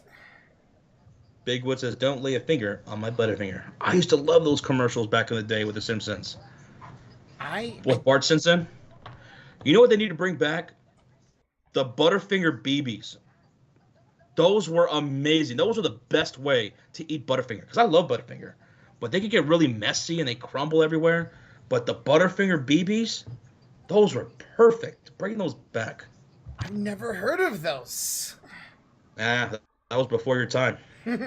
That's for us ancient folks. You are ancient. I am. Hey, Jonathan Munoz with the $10 donation. Says, so I got some exciting news I want to share. This coming Friday, I'm going to my first ever concert at State Farm Arena to see one of my favorite artists in K-pop named IU. To say I'm excited would be an understatement. Jonathan Munoz going to his first ever concert. Congrats, man. Enjoy, dude. You seem really damn excited, man. We're excited for you, bro. Yes. State Farm Arena. Who plays there, Roach? Atlanta Hawks. Atlanta Hawks. Okay, so you're going to an Atlanta concert. Mm-hmm. Nice, bro. Enjoy that, Jonathan. Enjoy that, man. First ever concert. I have never been to a concert. What? I've never been to a concert. I've been to one, Bruno Mars. Bruno Mars? Mm-hmm. Hey, thank you so much, Jonathan. Appreciate you, man. Thank you. Roger, it's good to see you, says Avatar. Yeah, Avatar, it's good to be back, man. It was, a chill week. I did my bowling leagues. I swam a lot. Went to the Giants game on Friday. They kicked ass. They won. Hung out in Half Moon Bay. If you guys were California, it's the Bay Area. Really chill. Hung on the beach for like 4 or 5 hours yesterday. Got a nice sunburn and a nice tan. It was a really chill week. Half Moon Bay? It's What do you do called there? Like, what is that? So it's basically like it's a lot of beaches. It's along the Pacific Ocean. It's a lot of beaches. We went to a state beach and just chilled and watched the waves, man. It was really peaceful. So it's a beach over there in San Francisco? It's about 30 minutes north of San Francisco, north. Really awesome. IND says, I will catch a grenade for you, Roach. I'll catch a grenade for you. Oh, I'll never forget that. That was awesome, man. Going to my first concert. Isaiah, look at my arms, bitch. Look at my tan, dude. I mean, okay, to be fair, my camera's not doing me justice right now, especially on Josh's side because I'm wet as hell. But I'm tan right here. I'm tan as a fuck on my arms, bro. Did you wear your headset to the beach? Yes. Hey, Jonathan Munoz on a $5 donation. Also, I'm staying at the Omi Hotel downtown the whole weekend with some friends. Dude, that's epic, man. Omni Hotel. That's a good one. That's a damn good one. So you're going with a bunch of friends? That's awesome, bro. Let's go. You're having a blast, dude. Let's go. Enjoy your life, man. Mm-hmm. Live it up, bro. Live it up. You guys have a great time and be safe. What's the song? Leave it La Vodka. Living La Vida Loca? There we go, yes. What were you trying to say? I don't know. But... Isaiah says, let me see the top of your head if it's red or darker than you when you was outside. You're not seeing nothing, boy. You only see me now. Thank you, Charles. We appreciate it, dude. Hey, let's go, dude. Wears a t-shirt in the shower, says elephants. Hey, listen, don't judge me, man. Why does that sound like an absolute fact? I wear like swim shirts and stuff in the pool. So does that count? Rox is in the shower with a t-shirt on, all lathered up in soap, all over his t-shirt, singing Bruno Mars. I'll catch a grenade for you. What's up, Shaman? What's up, dude? Excuse me. Half Moon Bay is where the rich live near Palo Alto and Silicon Valley. There's some nice-ass houses out there in Half Moon Bay, Ken. Max, I think Rocha wearing a Speedo should be illegal. Oh, God. That sucker would disappear like nobody's business. I'd be like Peter Griffin. Oh, Lord, man. Hi, Ronald. How you doing? What's up, Ronald? 6 likes away from 400. Dude, in the first half? That's awesome. That's wild. Thank you. Mm-hmm. Wow. So the Aces were down 11 and the Mystics ended up coming back and beating them by 12. Great turnaround. How are they down 11 to the Mystics? When I saw it was 21-10 Mystics at the time. My goodness. Ariel Atkins, 36 points today? Yeah. Whoa. How many points for Asia? 28 and Plum with 22. Sheesh. Beautiful. Wow. 2 thumbs up for Roach and the Speedo. Well, you're never going to see it on stream. Ariel Atkins, she's been a monster lately. Mm-hmm. Oh, Josh, can you move your camera a little bit? You're showing your wall. Not the wall. Exposed. Exposed. There you go. Is it good now? Yeah, you're good. Okay. What's up, Jacob? 2 sweets, bro. What's up, man? 2 sweet, buddy. Thank you. YouTube sucks. Yeah, we appreciate you. Rocha eats his pizza backwards. Have you ever done that, Westside? I don't think I've ever eaten a pizza backwards. No, like upside. Back in the day, when stuffed crust pizza was first invented and Pizza Hut was coming out with it, they used to run these commercials telling people to eat the pizza starting with the crust. Oh. Like, eat the pizza backwards. Yeah. I remember those commercials. Huh. Interesting. It was weird. I never did it again. So you tried it. Y'all aren't there? Oh yeah. We're here at the arena. Yeah. Hey everybody. What's up? Hey, can I get a chili dog, some fries, and a beer, please? Roach, what do you want? Can I get some damn nachos? It's been almost a year. Rocha's wanting some nachos. Every arena we go to for the last 2 years, no one has nachos for him. So if you got any nachos in the back, let him get some, please. Yes. But don't try too hard. Don't worry about it. Hey. Oh, sorry. Josh. Yo, Goodrich. Whoa, Goodrich. Whoa, coming in hot. Jeez, I don't suck nobody's toe. Give me them toes, boy. We're streaming the Hall of Fame game this year. We might, because it's the Bears, right? Bears are in it, yeah. Bears. We always say like, okay, I don't know if we will, but we always end up doing it. Yeah. Mm-hmm. And it's the Bears and Texans, so probably. Yeah. That's right. Yeah. What's Probably do that, and do some. Maybe we could do that and do some mock drafts. Fantasy football mock drafts or something. Yeah. You know. You know what we could do? Huh. We could set it up to where one of our leagues are that night for the draft. Okay. Hall of Fame game, live draft. That'd be lit. I don't know. I'm down. Yeah. Mm-hmm. What's up? What are you guys doing picks for the NFL season? We'll probably do that around mid-August, mid-August, something like that. We'll do some live streams. We'll do them live, and we're gonna break it down by division. So one night it's gonna be NFC North, the next night NFC East, and so on until we're done. I like that. I like that a lot. It's gonna be fun. Coldman's Trivia question: how many records has CC broken in the box score and box office? Ooh, box office? I'm sure a ton. Attendance has been up like crazy. Mm-hmm. Today was a record. Yep. The Lynx, they broke the record for most revenue for tickets in their history. Mm-hmm. So a lot for box office, and for her actual stats, she had her very first triple-double for a rookie in WNBA history. That for sure. I'm not sure what else, but I'm pretty sure there is. Josh, you want to change channels real quick? I think we were a little bit behind. Might be for the second choice.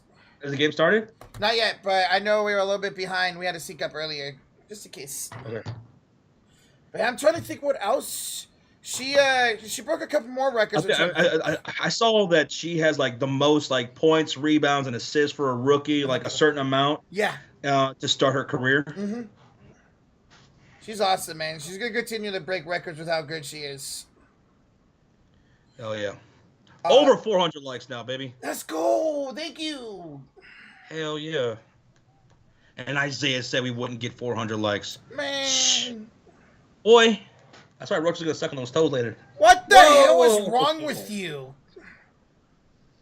It's like a no toes. Unless they're... Never mind. She's supposed to break the second most assists. 191 says Shaman. Right. She's only 2 away from that, right? Yeah. I think someone said she's 2 assists away from beating Kelsey Plum's record. Beautiful. There you go. Oh, is this a... Oh, that's a replay. Okay. Dang it, the replay got me. Dude, they got me the other day with that. Did they? Fuck. I hate that. Yeah, they did. They did. Yes. All right, guys. Second half's about to begin. If y'all haven't, hit that like, hit that sub button. Hey, how about some overtime this afternoon? I would love it. The Lynx will have the possession on the floor. BC, Bridget Carlton, Alana Smith, Uhas, McBride, and Courtney Williams. 950, 49, 48. Courtney Williams with a jumper from the left elbow. That's good for 2. Lynx go up 40-38. 942, 41, 40. Perfect. Fever with the ball on the floor. Katie Lou Samuelson, Nalissa Smith, Aaliyah Boston, Kelsey Mitchell, and Caitlin Clark. Clark to Nalissa. Pull up jumper from left elbow. No good. Rebounded by Bridget Carlton. Sure, bring it up, Court. Up by 2. Carlton stopping on a dime inside for Alana Smith. Backstab Samuelson. Kicks it off to Courtney Williams. 14 to shoot. Screen. Williams back to Smith. Her jump shot rims out. Rebound Alyssa Smith. Smith and Smith. Caitlin Clark back the other way. Just starting here in the second half. Clark. Nalissa. Driving. Spinning. 30 up. And one. And one. There you go. Alana Smith fouls Nalissa Smith. Smith on Smith action. Yes. Okay. She can take the lead here at the line if she can hit a free throw. What's up, Da Bears TV? Isaiah, you and Rocha have a weird thing going on. We don't have nothing going on. Free throw's good, and Indiana takes the lead for the second time tonight or today. Really breezy. That's wild, dude. Right to your doorstep. You can get it delivered. That's interesting. Carlton fires it off to Juhas. Juhas, bad pass, and it's going to go out of bounds to the Fever. 8:44 left to go in the third quarter. Fever up by 1, 41-40. Okay. Let's go. Need a win for the Lynx. Well, good luck, Kevin. Anybody's ball game without Collier playing today. Clark, inside for Nalissa Smith. She goes off the glass and good. There we go. Now Clark with 3 assists, 7 points, and a rebound. Nalissa Smith now in double-digit points, 11. Oh, Courtney Williams, kick out, wide open. Carlton for 3. And that ties the game. BC with 6 points, her second 3 of the game. Beautiful. Smith finds Aaliyah Boston. Her layup rims out. She gets it back, though. Double teamed, triple teamed inside. Kick out Smith. Finds Samuelson on the elbow. 8 minutes to go in the third quarter, excuse me. Oh, nice crossover, Kelsey Mitchell. She lost the ball, though. Stolen by Smith. Alana. Fast break. Alana Joshi. Hands it up to Courtney Williams. Up top. Waits. Screen by Dorka. Crossing over, finds Smith on top of 10 to shoot. Attacks Samuelson. Backs her down. Oh, was that not a travel? Guess not. No good. Rebound. It's going to be off the Lynx, they say. Fever ball. It looked like it was off of Boston, but yeah, it's Fever basketball with 7:37 to go. There you go. Big Wood, that's a great song. Who sings that? I want to say Billy Paul? Billie Eilish? No.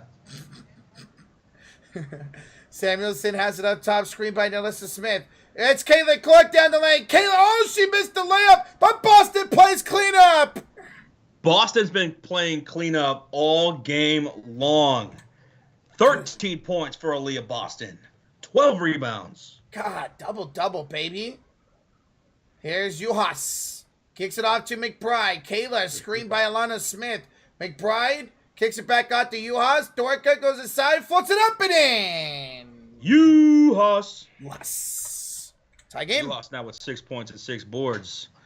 45-45, 6:50 left to go. Here comes Caitlin Clark into the front court. Off the screen from Nalissa Smith. Finds Katie Lou on the wing.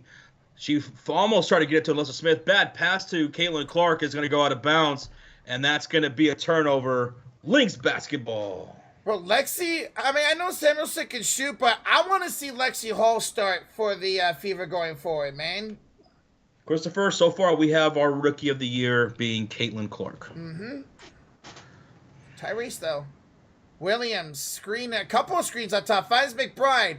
Kayla 1-on-1 against Christy Mitchell. Kelsey, excuse me. Bounce pass inside. Smith goes up. No good. Gets her own rebound. Kick out. Carlton for 3. BC with 9 points. Her third 3 of the game. Her second in this third quarter. Oof. Boston finds Clark. She wants to answer. She gets the screen. Clark finds in the Mitchell for 3. Got it. It rattles in. And that is 4 assists for Caitlin Clark. Kelsey Mitchell with 10 points now in the game. Ties it all up at 48. Under 6 to play in the third. Here's Williams off to Alana Smith. Atop against Nalissa Smith. Alana hands it off to Carlton. BC with 10 to shoot. Attacking. That's going to be kick ball by Nalissa Smith. Kick ball. Kick ball. Blake Snell's looking good so far. Great to hear that, Bob. Let's go. Reese's is about to smoke this bowl, then pass out, then he go to bed after my shift. Oh, dude, then yeah. Get some sleep, bro. Get some sleep. Wait. Oh, I forgot how that song goes. Inbound. 5:46 left to go here in the third quarter. Ball's inbound at 13 on the shot clock. Alana Smith off the screen from Kayla McBride. And a rip by Kelsey Mitchell. And Alana Smith's going to be called for the foul. Wow. It looked like they were both fighting for the ball as Mitchell was ripping it away from Alana Smith. And Alana, she can't believe the whistle. Let's see. All right, so, okay, there's her hands were on the ball. It looked like she was trying to rip it back away from Kelsey Mitchell. I don't like that call. And Alana Smith has to go to the bench because she's got multiple fouls now. Oof. I believe that's going to be 3 fouls for Alana Smith. Let's see. Box score. Oh, ESPN's glitching. Alana Smith now with 4 fouls. 4 fouls. Wow. So it's all tied up at 48, 5:36 left to go. Chechi is in. Chechi. Here's Aaliyah Boston. An incredible game for her so far. Goes inside the paint. Boston blocked and taken away by the Lynx. Nice. Courtney Williams coming up with the steal. And it's stolen right back. Knocked loose by Kayla Lou Samuelson. Mitchell with the loose ball. Pull-up jumper from deep. No good. Off the mark. Out of bounds. And they're saying it's off the Lynx. It's fever ball. Okay. And there's an argument to be made here. The Lynx are very upset. Are you going to challenge this? Here's the replay. That's a bad replay. I can't tell. I can't tell who that's off of. And I think they are going to challenge this. Wow. Can we get a better replay than that? So the call on the court is out of bounds off the Lynx. They don't believe it was out on them. So the Lynx will challenge the call on the court. Of course. And we did not get a good look on the replay. Nope. So commercial break. They must have had a really good angle because there was nothing there on that angle. Right. Boston is dominating boards like never before. She is amazing tonight. 13 points with 12 rebounds. Going to work inside. She's finding her footing. She's cleaning up everybody else's misses. She's doing an incredible job, Boston. And she's doing this against a really good interior defense of the Minnesota Lynx. Alana Smith, she had to go to the bench with 4 fouls. That's a big deal. Yeah. She was their best player in that first half. So 4 fouls for Alana Smith is a big deal. That opens up even more opportunities down low for Nilissa Smith or Aaliyah Boston. Just continue to attack inside. What's up, Raw? What's up, Rock? Village says, Mitchell might be J.R. Smith. Kind of reminds me of that because J.R. Smith hardly ever passed up the ball. I like that.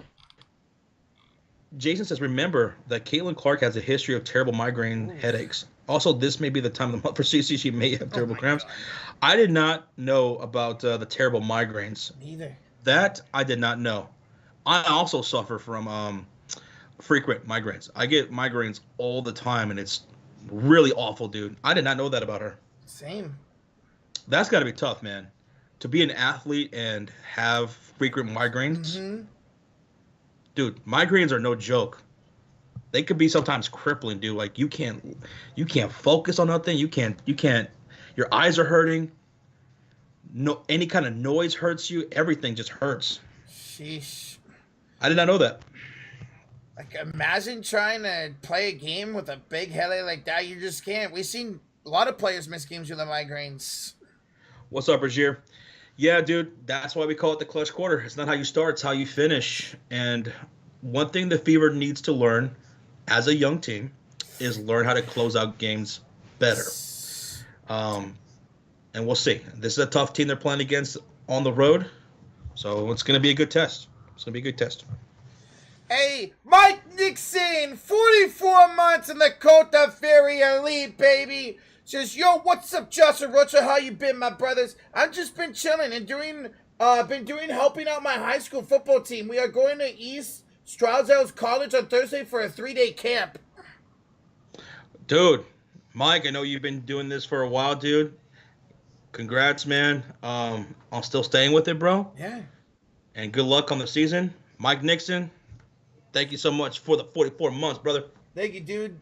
Hell yeah. Thank you, bro. I have migraines too, says Taylor Ross. By eliminating food triggers, this is what really helped it reduced. Turns out cheese and aged cheese cause migraines, has a brain chemical in it. Oh, I didn't know that. Really? Ooh, because I love cheese. BJ. I love cheese. I love eggs. So this is still under review, guys. See who this went out of bounds on. Remember, the challenge is who is it out of bounds on? The Cole in the court was out of bounds on the Lynx. Mm-hmm. That's why they're challenging it. They think it's off the Fever. We're still under review. Looking at the replay, did that touch the fingertip of Melissa Smith? I can't tell. If it's not conclusive, you can't turn it over. Yeah. You can't change the call if it's not conclusive enough. It has to be conclusive. There has to be some other angle. Like, that can't be the only angle they have. So, I mean, they challenged that pretty fast, too. A's were the first team to hit 8 home runs in the game since 2010. God damn. 8 home runs? Sheesh.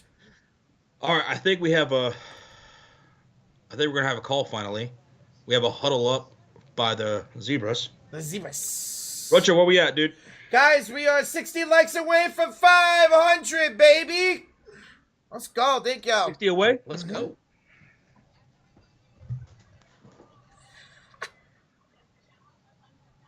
Unsuccessful. Back up with the camera. My goodness. Yeah. God. It's like right here. Josh's reaction.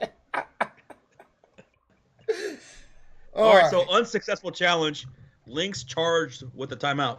So they got 3 left. All right, here we go. Indiana Fever with the ball. Katie Lou Samuelson's going to inbound this to the baseline. She does to Aaliyah Boston, right short corner. 5:10 left to go in the third. 14 on the shot clock. Handoff goes to Caitlin Clark. Double team coming. Boston, Mitchell, top of the key. Finds Katie Lou, left corner. Pull up 3. Hits the back iron. Rebounded by Chechi. 4:57 to go. The outlet pass goes to Kayla McBride. Back out to Bridget Carlton. She has 2 threes in this ball game. She'll drive down the baseline. Finds right corner Courtney Williams. Kelsey Mitchell to pick her up defensively. She'll take her to the top of the perimeter. 8 on the shot clock to Kayla McBride on the swing pass to the left wing. Driving in. Layup, no good. And it's going to be Fever with the ball. On the floor, Samuelson, Smith, Boston, Mitchell, and Caitlin Clark. Clark double team on the right corner. Bounce pass to the right elbow. Is Boston. She's looking around for her teammate to get open. 12 on the shot clock. She'll just take it upon herself. She gets double teamed here on the right short corner. 8 on the shot clock. Bounce pass inside Mitchell. Up and under. Ooh. Mitchell with the layup. What a maneuver by Kelsey Mitchell. Boston with another assist. That was beautiful by Mitchell, man. 4:07 to go in the third quarter. Indiana takes the lead with that bucket by Mitchell, 50-48. Here come the Lynx. And here's Courtney Williams on the right wing outside, getting a screen by Dorka. Pull-up jumper, elbow. It's good for Courtney Williams. And it's 3:50 left to go in the third quarter, all tied up at 50.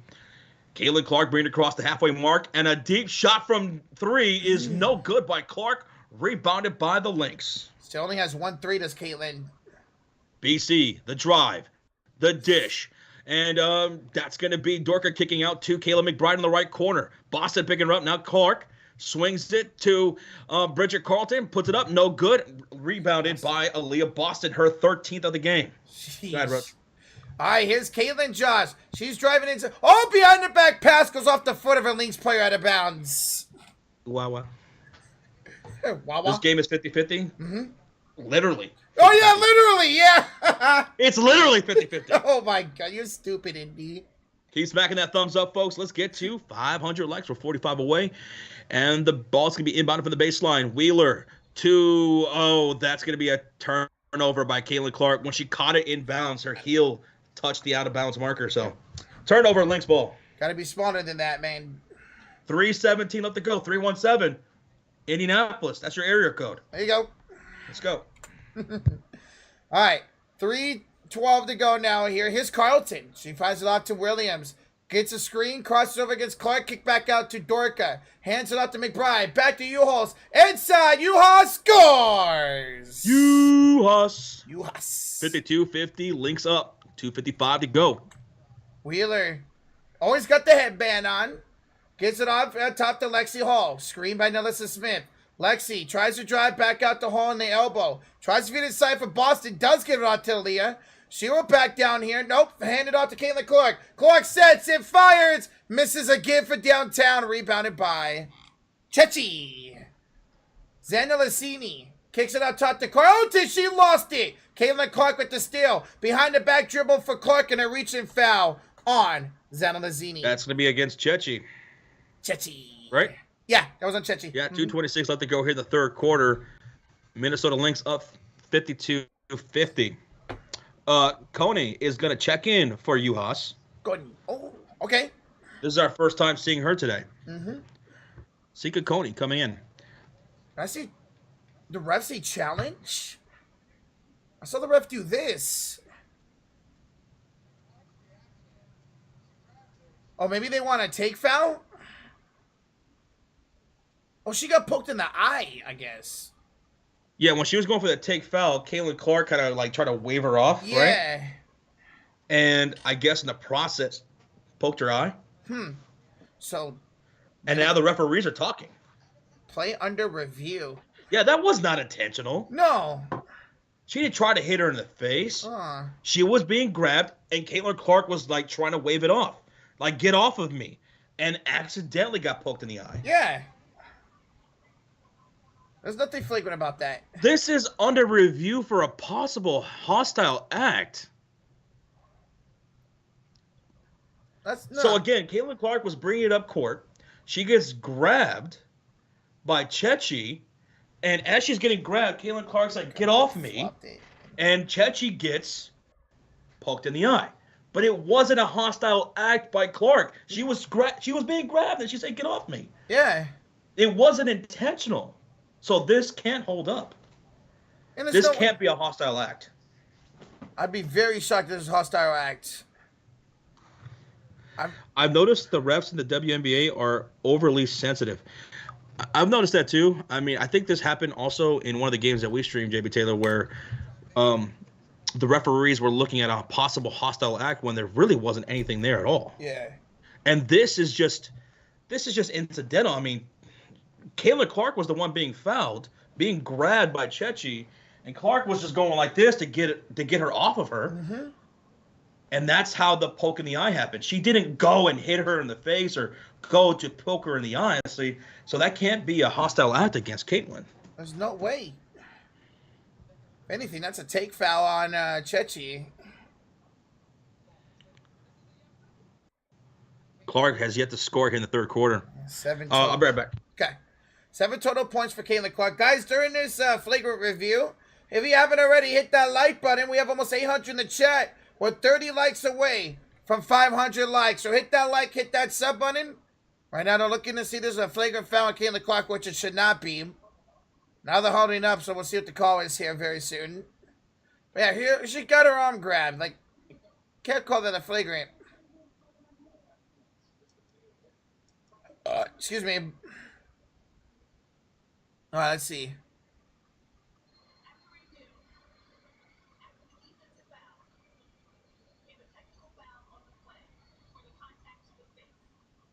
A technical foul on Caitlin Clark. So they're calling a technical foul on Caitlin Clark for that. That's crazy. A technical foul on Caitlin Clark for, I guess, flavoring her arm towards Zandalasini. Chechi Zandalasini.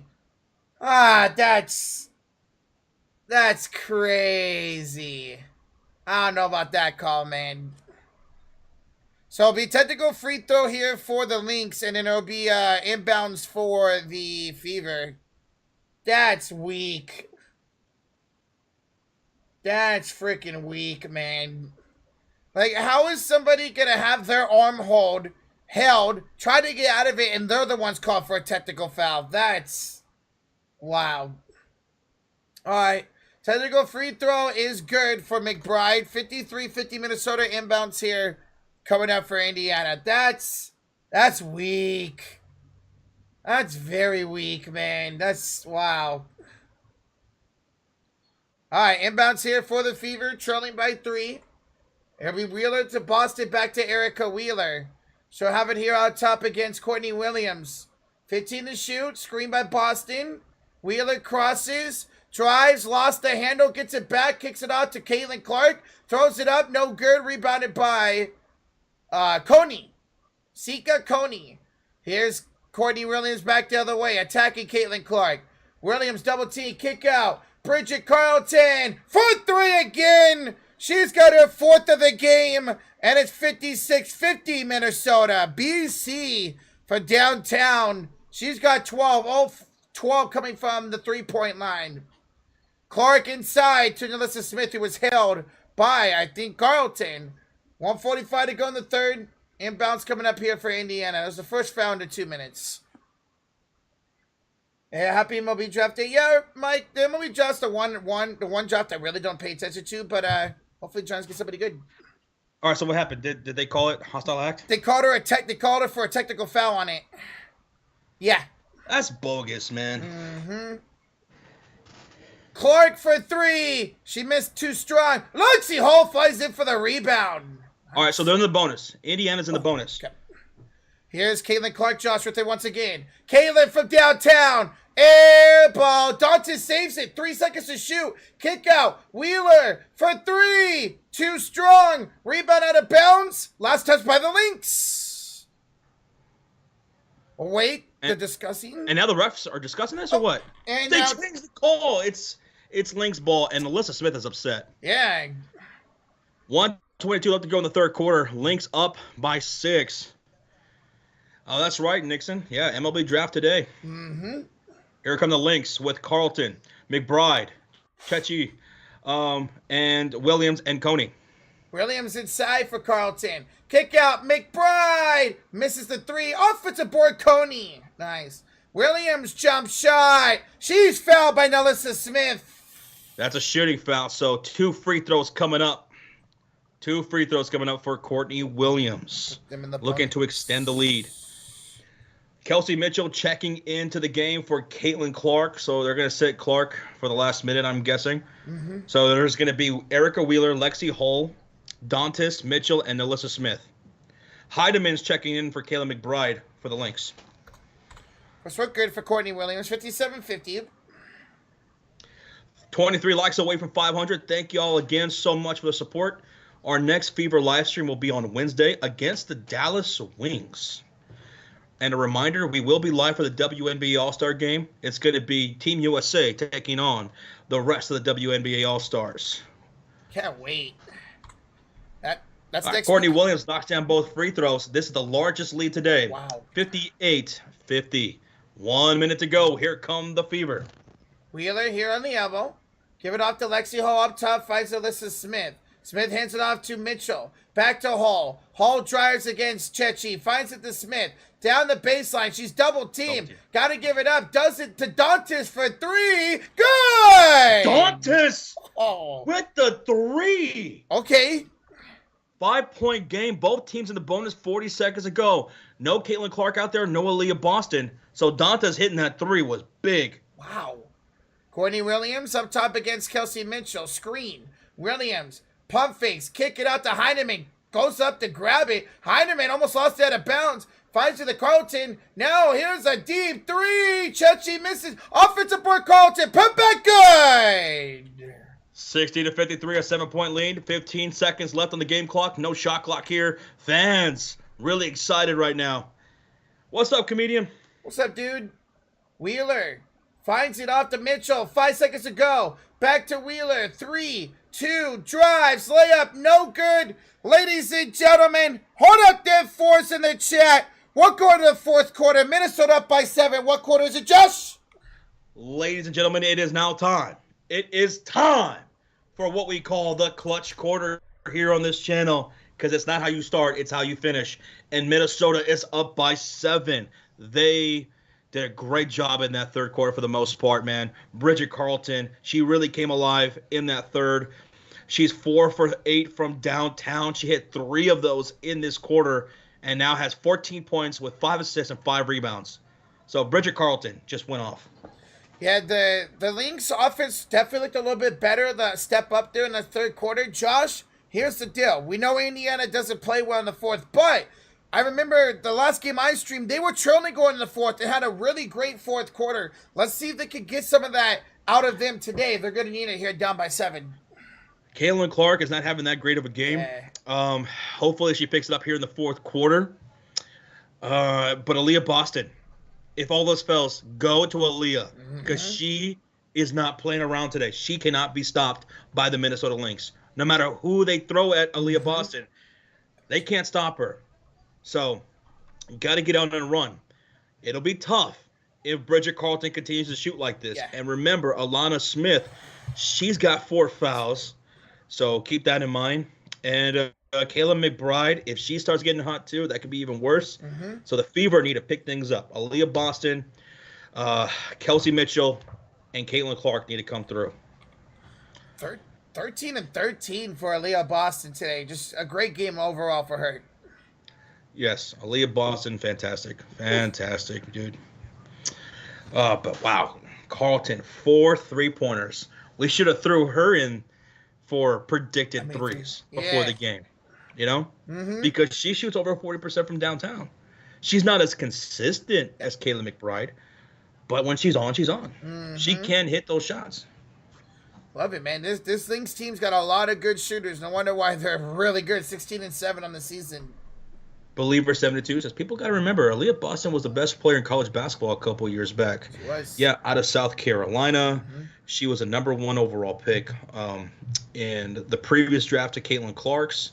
So, yeah, she's a baller, man. I know when she's on, she's one of the best in the game as far as being big. So, Aaliyah Boston having a great game today. Hopefully the rest of the team can follow suit. I remember hearing about Aaliyah Boston a couple years ago when she was at South Carolina. I knew how good she was back then. It's good to see her playing well tonight. Again, our next live stream for the Indiana Fever will be tomorrow. Wednesday. Wednesday against the Dallas Wings. It's going to be our first look at Arike Agumbawali streaming a game. So Fever and Wings on Wednesday. Hit that subscribe. Turn on your notification bell for more Fever live streams. But our next live stream overall will be tomorrow. We'll be live for the Home Run Derby for baseball. And then on Tuesday for the All-Star Game. And then, like I said, Wednesday, Fever taking on the Wings. Let's go, man. Gonna be a good week, guys. Join us. CC is 7-4-1. Defense. Damn, she's only got 7. Yeah, wow, man. They are double teaming her a lot. Yes. And they started double teaming Aaliyah Boston too. Making those they're trying to make those role players beat them right now. And one of those role players got to step up, especially Kelsey Mitchell. Rozier says, Josh, the Wings piss me off. They don't know how to play. Yeah, they're the worst team in the WNBA, I believe. They're still the bottom of the standings. Yes, they are. Only 5 wins on the season. They're on a 3-game losing streak. So that should be a game for the Fever to win on Wednesday. Should. But they are going up against Arike Agumbawali, who is one of the league's best players.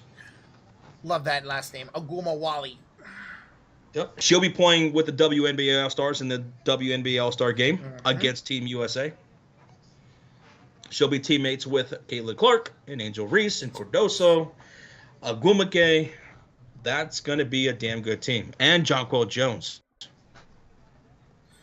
All right, here we go. Start of the fourth quarter. Let's see who's going to be clutch, yo. Here's Mitchell on the elbow. Fights it up top to Boston down to Lexi Hall. Hall gives it out to Samuelson. Backing down Carlton. Back to Caitlin Clark for 3. Clark for her second 3. Caitlin Clark. There you go. My TV froze off that shot. Oh, no.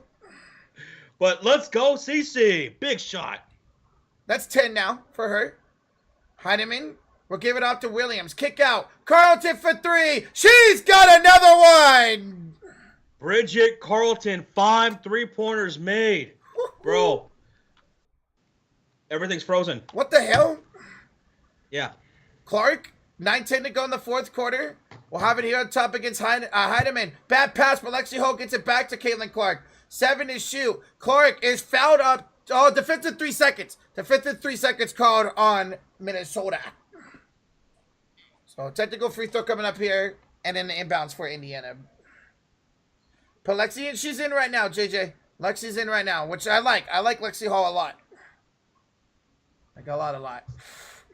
Clark, technical free throw, good. 57-63 is the score.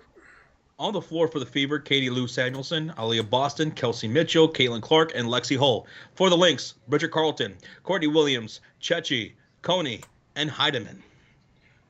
Clark will have it up top here against Heidemann. Waits to 11 to shoot. Screen by Samuelson. Double team still. Clark 1-on-1's crossover. Driving. Clark kick it out to Mitchell. 3 to shoot. Gotta hurry up. Mitchell hits the 3. All right, Roach, let's get synced up here. Okay. I'm at 8:41, 40, Okay. 39. Am I ahead of you? Yeah, let me go ahead and change my channel. I'm going to. Okay, go ahead. Okay. All right. Here comes the Minnesota Lynx up by 3. Courtney Williams. Back pass stolen up by the Fever. Katie Lou Samuelson up ahead to Lexi Hall, and she'll be blocked by the Lynx. Oh, my goodness. Good block there by Bridget Carlton. 8:22 to go. Now Perfect. to Heidemann. Handoff. Coney looking top of the key. And here is Dorka inside for Coney, and that is going to be a miss. Rebounded by Boston. 8:09. Yep. 8. Perfect. 7. Okay, go ahead. Wow, back-to-back blocks there for each team. Mitchell crossing over. Samuelson open for 3. Tie game. Oh, Katie Lou! Nice. Another big 3 by Katie Lou. Mm-hmm. Only her second, but man, that was a big 3. A 10-3 run here to start the clutch quarter. This is how you do it, Indiana. Let's go. Here's Williams up top. 7:39 to play. Here's Chechi driving. She will go up. She will draw a shooting foul. 7:35 remaining in the fourth quarter. Lexi Hall committing the shooting foul. 2 shots coming up for Chechi. Zandalazzini. I love that last name. Zandalazzini. Josh Rocher, would you rather take a Boeing flight to Hawaii or go on a boat with rough weather in the ocean with 75% chance of the boat sinking or tearing apart? Well, 75%, then yeah, I'll take the flight. 7? Yeah. What the hell? Chechi with the first free throw. That is good. Minnesota up 64-63. Hey, what's up, brother? Yeah, Virginia, this has been a game of runs so far. Yeah. In the last minutes of the third quarter, going into the fourth quarter.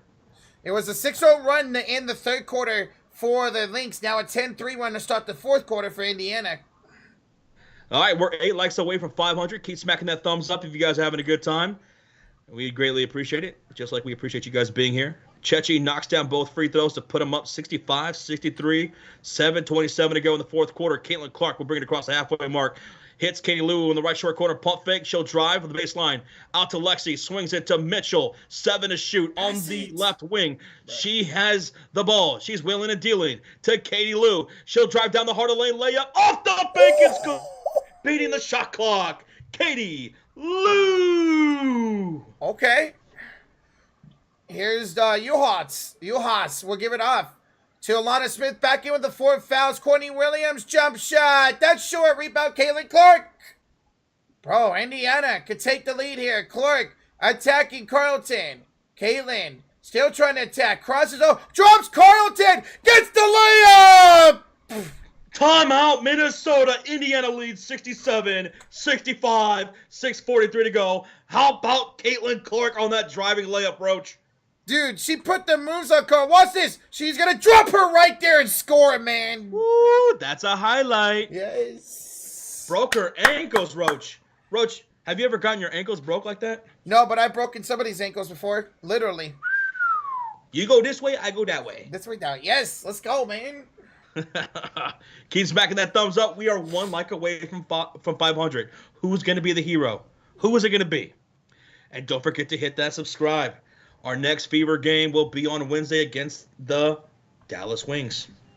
Man, they only have 2 Aunt B says, I'm usually really quiet, but you guys are doing great. Aunt B, thank you so much. We appreciate that. Let's go, Ampy. Rocha's heart rate is up, says Artificial Dreams. Rocha, 1,000 beats per second? Like more like 69.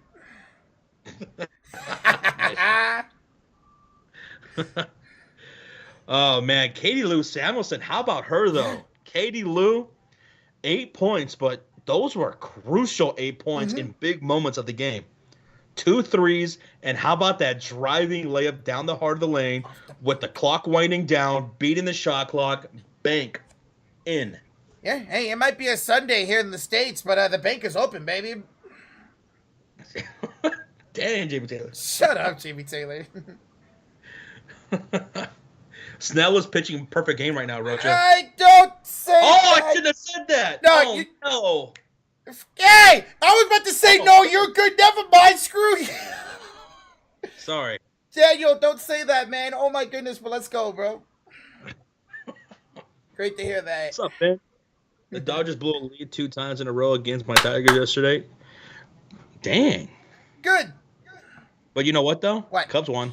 That Cubs. Tylon got the win today, baby. Nice. Let's go. Oh, there you go. So, what are you guys into the break at? 4 under? 5 under? Yeah. Let's see what we're at now. We are 47-51. 4 under. Okay, not bad. Not bad. Mm-hmm. So, yeah, I want We to. got Diamondbacks coming up soon. Ooh, you versus JV Taylor. Yes, sir, IND. Too sweet, buddy. Too sweet. We're at a timeout here taken by the Minnesota Lynx as we got a nice run by the Fever. How about this? It's 14-5 run in the fourth quarter by the Fever. 14-5. What a hot start. Kelsey Mitchell knocking down a 3. Katie Lou with like 5 points in the fourth quarter. And Caitlin Clark with 5 points in the fourth quarter. Clutch. It's a clutch quarter for a reason, baby. They're being clutch right now. All right, Kayla McBride's going to check back in for Chechi. So on the floor for the Lynx, who have the ball, Kayla McBride, Courtney Williams, Uhas, Alana Smith back in here, but remember, she's got 4 fouls, and Bridget Carlton is on the floor. For the Fever, Katie Lou Samuelson, Aaliyah Boston, Kelsey Mitchell, Caitlin Clark, Lexi Hull. There's a bad pass. And Lexi Hull with the steal. And the outlet pass goes to Caitlin Clark, 6:28 to go.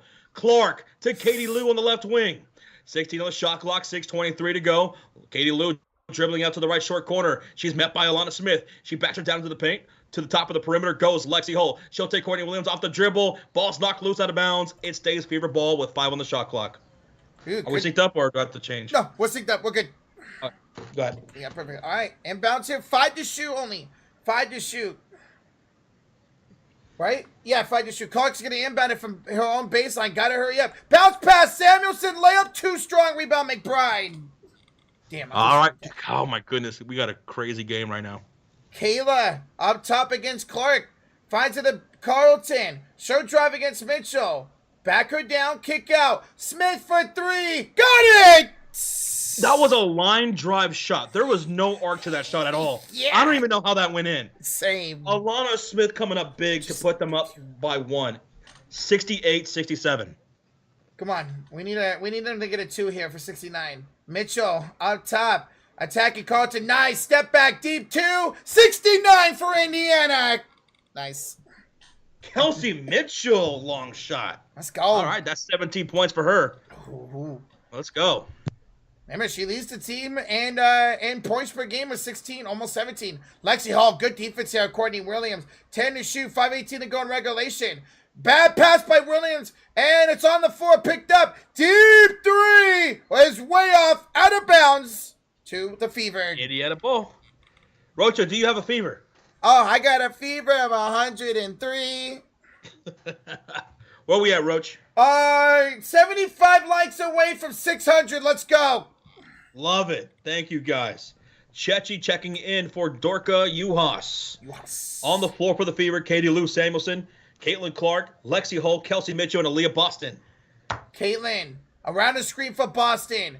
Double team inside. Finds a cutting hole. Hall double team. Kicking it around. Samuelson. Caitlin for 3. Short. Rebound though. Goes to Mitchell. She's down the baseline and scores. Mitchell with the scoop layup, baby. Nice. 71-68, 4:43 left to go. Wow. Damien, we appreciate you, brother. Thank you. Let's go, dude. Here's and foul on the Fever. Yeah, it's a foul against Kelsey Mitchell. Mitchell. But what a driving scoop layup on the baseline by Kelsey Mitchell on the other end. That was pretty impressive. You didn't sing it, Josh. Scoop. There it is. Scoop. There it is. Heidemann checking in for Courtney Williams for the Lynx. So on the floor, Bridget Carlton, Alana Smith, McBride, Chechi, and Heidemann on the floor. McBride, fouled by Lexi Hall. Lexi Hall with the foul. 4:32 remaining. 14 on the shot clock for Minnesota. Casey says, I got a fever. Of 100. Dude, they're looking incredible right now. See if they can finish this off strong. Les Fowler says, this is what happens when CC runs the offense. Facts. Heidemann kicks it off to the elbow. Step back. 3. Chechi! Chechi ties the game 71-71. 4:20 to go. Let's go. And we got a timeout here taken by the Indiana Fever. 4:22 to go. Roja, is it possible we could possibly see our first overtime streaming? I'm going to say yes, baby. Let's go, dude. Yeah, Minnesota's starting to heat up offensively now. It was a 14-5 run to start the fourth quarter for the Indiana Fever.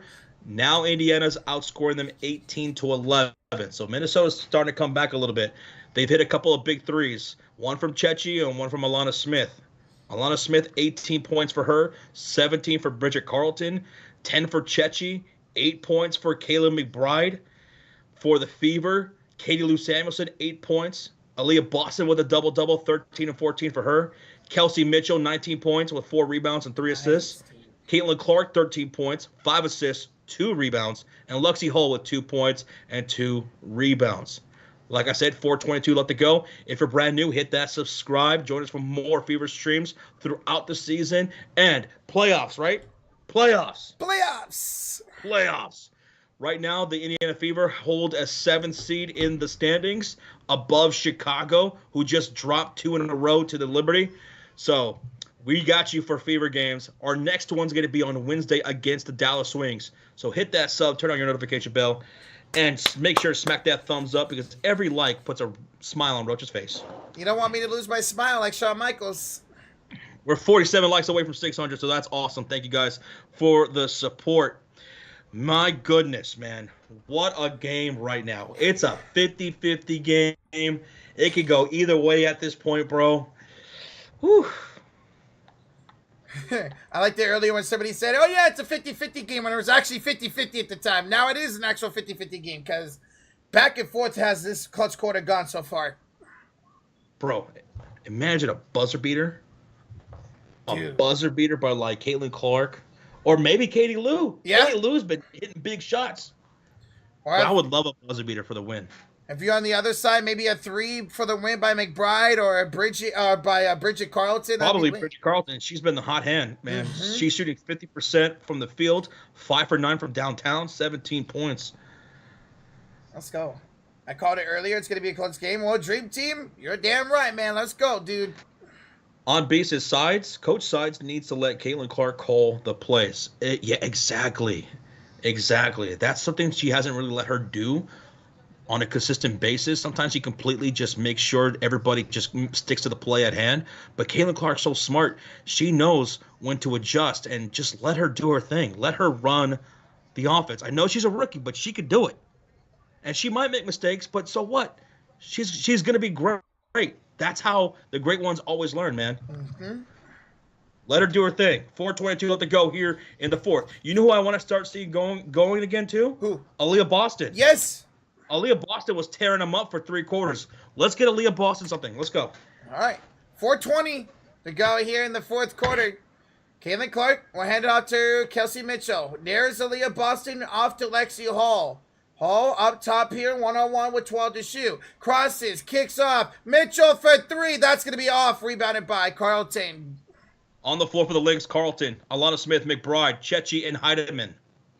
Yeah, ooh, Carlton almost lost. Oh, so this is McBride with a crossover. McBride out to Carlton. So here she is. Back to McBride. Up top against Hall with 9 to shoot. Trying to look for something here. Back to Carlton. Try on the baseline. Reverse layup. Missed it. Rebound Aaliyah Boston. And she's fouled. And a foul. Is that Alana Smith? Yes. It's 5. That's 5.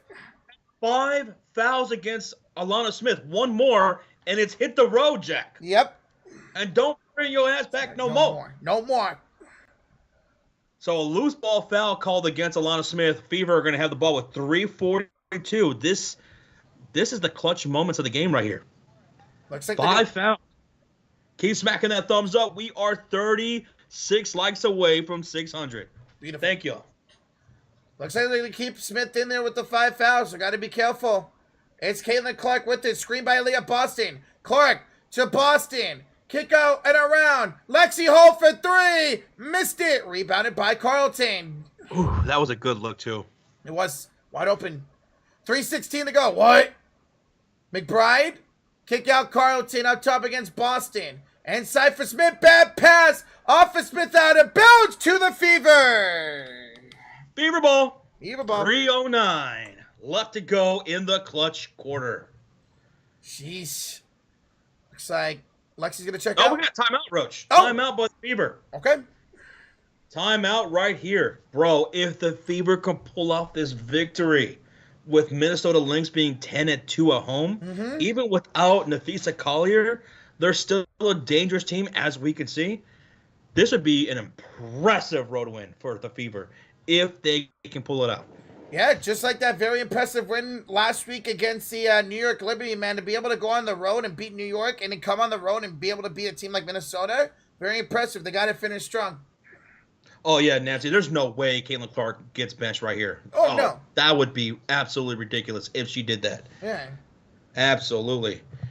Yeah, keep smacking that thumbs up, folks. We're almost to 600. You guys are incredible today. Thank you so much for keeping us company. Keep smacking that subscribe as well and turning your notification bell. We're live throughout the season for the Indiana Fever, and we're going to be live for their playoff games too, right? Oh, everyone, baby, let's go. Putting it out there.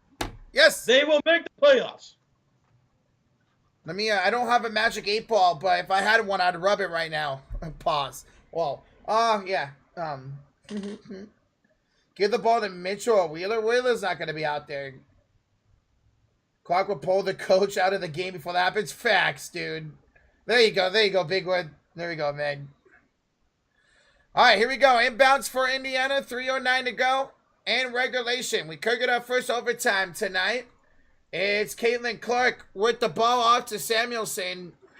Clark with a nice presentation. Kicks it inside. Aaliyah Boston takes the lead.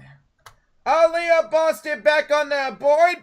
And it's 73-71 lead for Indiana. 2:44 to go here in regulation.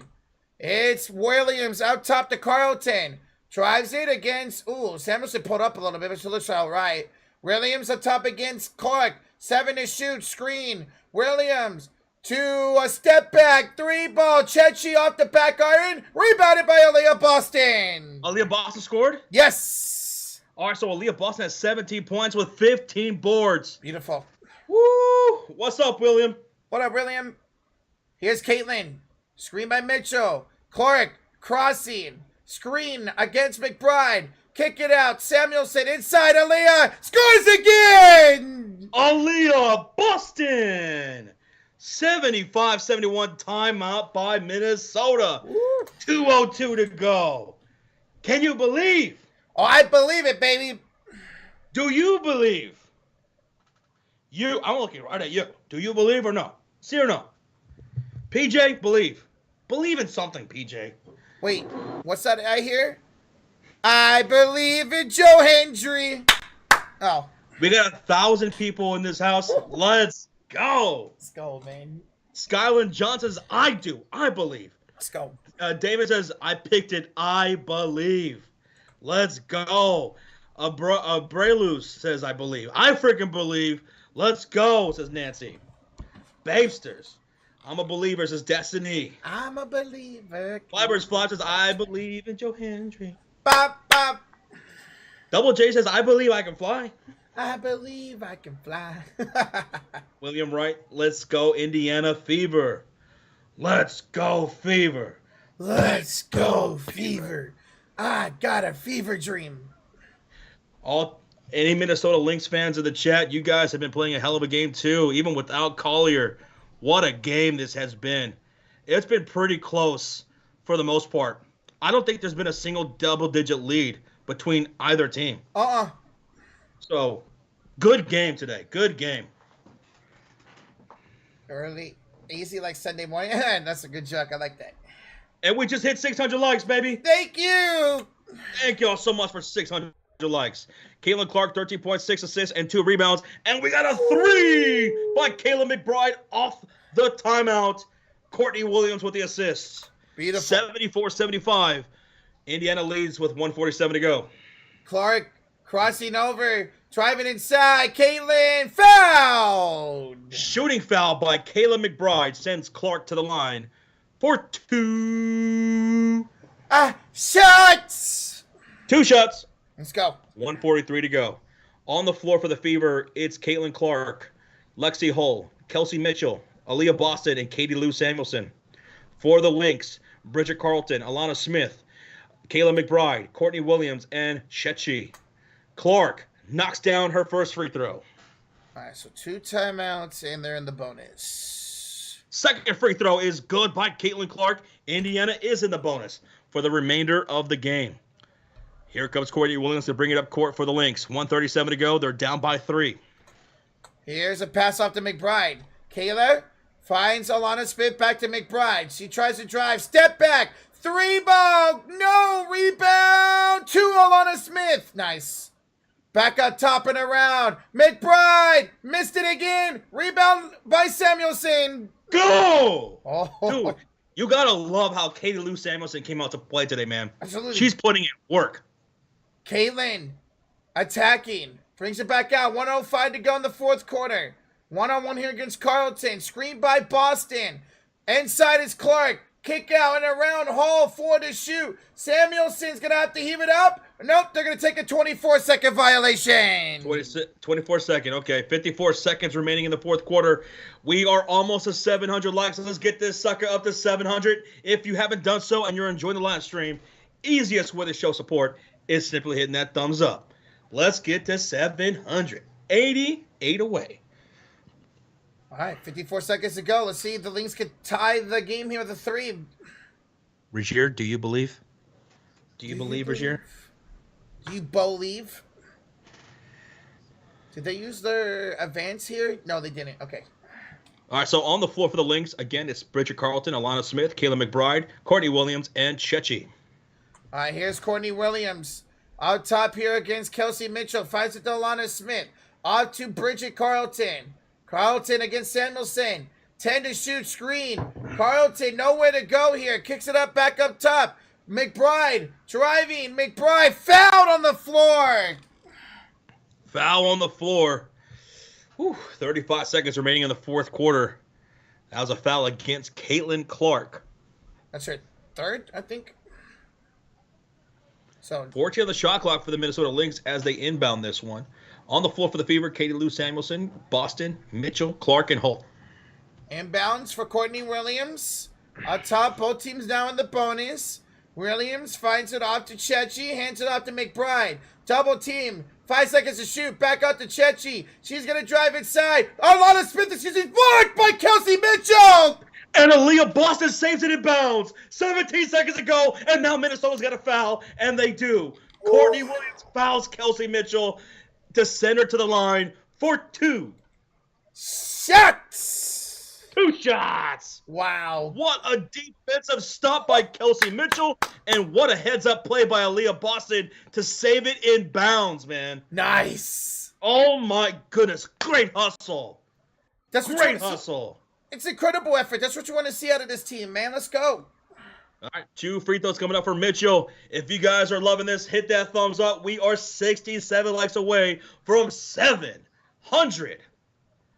First free throw is good. 78-74 Indiana. Please do play-by-play of Bronny Summer League game. We probably will. Bronny. We've been doing Summer League the last couple of years, so I'll probably do some little Summer League games. Second free throw, good. 79-74. 16 seconds remaining. Indiana with a 5-point lead. Just don't do anything catastrophic, like foul a 3-point shooter or anything like that, and you're good. You're good. Do not foul the three-point shooter. They have Bridget Carlton and Kayla McBride, who are over 40% three-point shooters. Do not foul them. So Minnesota uses their advancement. So that's their last advancement.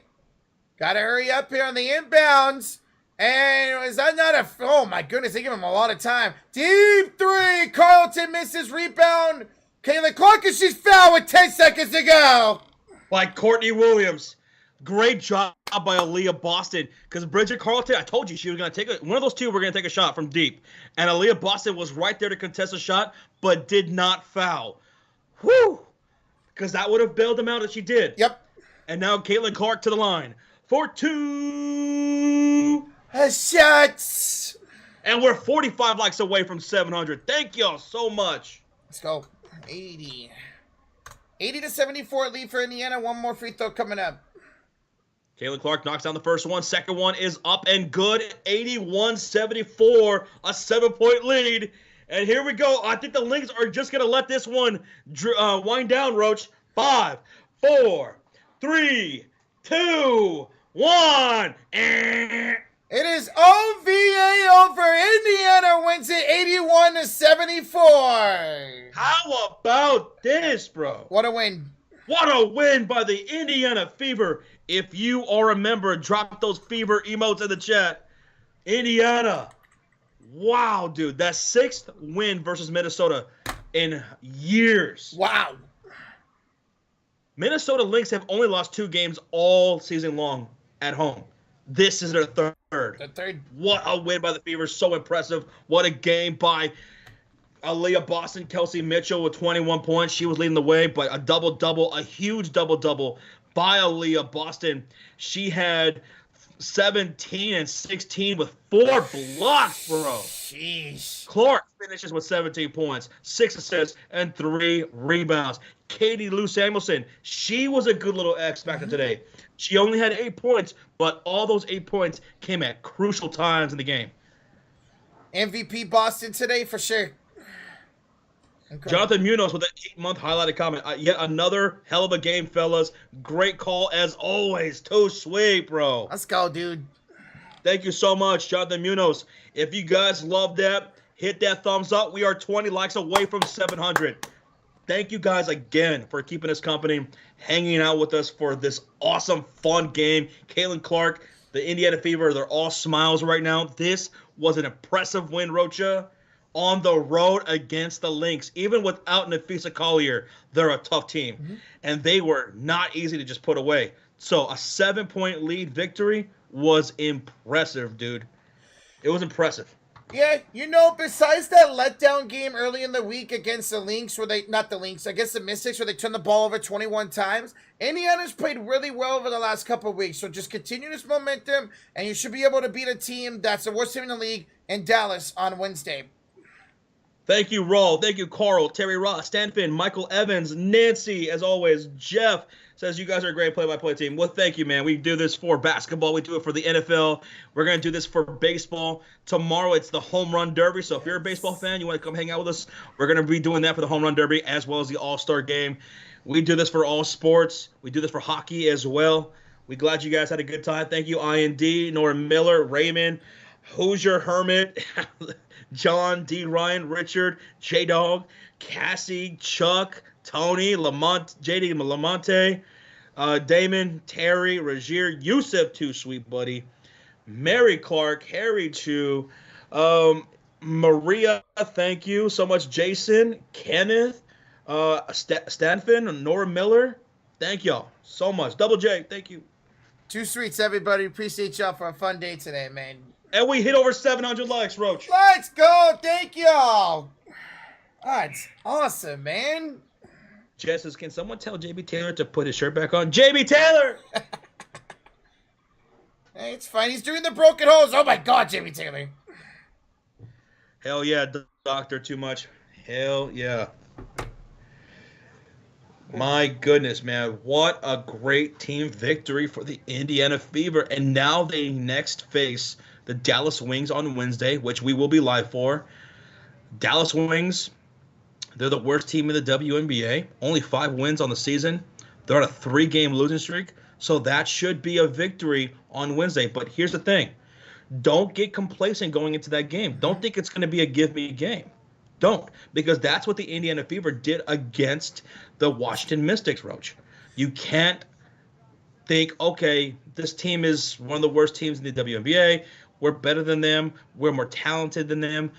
Let's walk in there. We're going to come away with a victory. No. You need to come in there like you do every single game, and you need to be vigilant. You need to be on point, and you need to kick their ass. That's what you got to do. Forget the record. Forget the losing streak. You go in there and you play your A game. You can't take anyone lightly. We just learned that with that Mystics game because they had a bunch of people out, and Indiana dropped that game at home. So they play like they did today here against Minnesota. They should be able to handle them. So just play like you did today, man. It was brilliant. Oh, absolutely. They play like they did today. They're going to win by double digits against Dallas on Wednesday. Absolutely. Thank you so much, Raymond Roberts. We appreciate that. Rogier with a $2 dono. Wings Wednesday as we see the Wings beat the Fever. Uh-oh. Wings. Uh-oh. Rogier's calling an upset win. He's saying the Wings are going to beat the Fever. What do you guys think about that? Nah. Who do you got, the Fever or the Wings? Now, the Wings, they do have Arike Ogunbowale. She's a top 3 player this season. She's a beast. No denying that. But as a team, they're not good. They're not very good, Roach. They're not very good. But Rogier, I think you are a Wings fan, right? Yeah. So, hey, man, hopefully it's a good game. But I think the Fever's going to get that one, dude. Me too. Yes. JB Taylor says the Fever will clip the Dallas Rings. I like that. Oh, JB Taylor. I like that. Getting feisty. I'll tell you what, Rogier. If the Wings win on Wednesday over the Fever, I'll gift a membership. Oh, you know what? I'll do the same. You're going to do the same? I'll do the same. Okay. All right. Darlee says, enjoyed listening to you guys once again. Thank you so much, Darlee. Appreciate you. We thank you. I know Wings sound hella good now, Bradley. Hell yeah, bruh. Mm-hmm. Oh. Rozier says if the Wings lose, he'll gift a membership on Wednesday. All right, here we go. Put it here. That's a bet. That's a bet. Okay, let's go. I'm looking forward to it. This is going to be our first time sitting down watching Ogunbowale. Mm-hmm. I'm looking forward to it because she will be playing with Caitlin Clark, with Angel Reese, with Agwumike, with Jonquel Jones, with Cordoso and Aaliyah Boston. They'll all be teammates against Team USA, who are now having all these injuries, man. Yeah. Diana Taurasi, Navisa Collier, now Brittany Griner. Like, they're going down like flies, man. Yeah, it's going to be interesting to see if these ladies can get... Now, again, it's still 12 days to the Olympics, so hopefully this Team USA can get healthy, especially for this next weekend. Yes. I want them to be healthy because I want no excuses. Yes. We are Team WNBA All-Stars. We're going with the All-Stars over Team USA. We're going with Clark. We're going with Ogunbowale. We're going with Agwumike. Let's get it. Let's go. This young squad and the underrated squad versus the establishment. Let's go All-Stars. Yes, let's go All-Stars. And then, of course, let's go Team USA when the Olympics start. David says, you know what's good with the Wings? Fever hot sauce, baby. I love it. Let's go. James Dog says, I didn't enjoy the commentary, Rocha. You called me fat, and I said to eat many Big Macs. I didn't even... Roach, you call me fat? You're fat. Wow. Oh. Rude. I mean, you're fluffy. Yeah. G-Dog, you're weird, bro. You said I wasn't on vacation. I was with you, bro. You're weird. Oh, I didn't even realize we have the draft on. Baseball draft on. I changed it to the Indian the Giants game. It's top of the ninth. We're up 2-0. Good luck to everybody in draft. I think Giants are drafting like 14th or 15th. And the Cubs are like Cubs. 10th. That's what I was. Cubs, they should be like. We have a good pick. Oh, that's right. You guys had a better record than us. So you guys are probably like maybe early 20s, late teens. Whoa! I just realized something. Huh. This is being broadcasted. I don't really recall in years past MLB draft being broadcasted on ESPN or something. It's always been on, the first round's always been on MLB Network, but yeah, I guess ESPN finally picked it up. Huh. So has it started yet? Let me see. I don't believe so. Oops, shit. All right. The D-backs tied it with 7-7. Bro, how's Christian Walker looking? Oh, wow. Mr. Nice. Taylor? Is there a game tonight? No, I don't think there is a game tonight. Baseball. Please tell me Christian Walker did something. Christian Walker 0 for 3. Son of a... 2 strikeouts? All right, you need to hit a home run, bruh. Ooh, -2. And another thing about the draft, Josh, the draft used to be in early June. Since the new agreement, they pushed it all the way back to the All-Star draft, and I think, or All-Star weekend, and I think that's why ESPN finally picked it up. Yep. Okay. Yeah, Storm are playing right now. They're the final game today against Atlanta. That game just started. Duval, god damn it. Who's the MVP for tonight? That was definitely Aaliyah Boston. But if you're talking about MVP for the season, it's Asia Wilson. 100% it's Asia Wilson. She's been awesome, man. Awesome. Me and JB Taylor are not twins. No. I have a lot of people who look like me out there, but I am a solo dolo child. I was spoiled as a kid. Can you guys tell that? Can you guys tell that Rocha is a spoiled boy? He's spoiled as hell. What can I say? I'm a brat. You are a brat. Duval's about to blow this game. Come on, man. Bigger Wood says Katie Lou was always my MVP. She was great tonight, man. Mm-hmm. I loved what Katie Lou did today. And she earned a lot of minutes. Yeah. I kind of called her out. I was like, I'd rather see Lexi Hall starting out there. Well, today she changed my mind. She was brilliant today, Katie Lou. Jet says, Rocha is also a bully. He is a bully. I am not a bully. I get bullied. You get bullied because you bully. Oh, I bully because I get bullied. This is not a chicken or the egg kind of scenario here. Oh, yeah. Right? What came first? Charles says, I'm sorry, guys. I'm going to be scarce for a few days. My daughter's coming for a visit, and no way do I dare expose her to the Portuguese specimen of manhood. Boy, Charles. Boy. I love that. I love how you worded that. Charles, you have a great time, man, with your daughter, dude. You guys have some fun, man. That's tough. Stupid, man. Boom. Roasted. Hey, enjoy your time with your daughter, man. That's awesome, bro. Josh, we need to add a JB Taylor in Fever games in the backdrops. Yes, we do. Oh, yeah, that'd be cool. Eddie, a while back, had a great idea that I would love to do for next year for our NBA, NFL streams and everything. Like, get gifts of us all, you know? Yeah. Like, anybody who's down for it, like, I want to, like, have you record yourself doing something or whatever. Like, just doing whatever, you know? And that way I can make a GIF out of it, and I could put it in the backdrops in the audiences and stuff, you know? I'll just have a GIF of me going like this. You're like, hello there. That'd be great. I would love it if we can get, like, a bunch of the guys to hold up, like, a sign, you know? Various signs. Like, one could be each person holding up a letter saying subscribe. Yeah. Or like, or something else, you know? I'm going to hold up a sign that says, who booked this crap? Like, who booked this crap? Yeah. That's a good one. That'd be cool, yeah. Subscribe or like. Yeah, that'd be dope, man. Oh, you take it easy, Charles. Take it easy, bro. Later, man. Got him. Let's go. 1 out.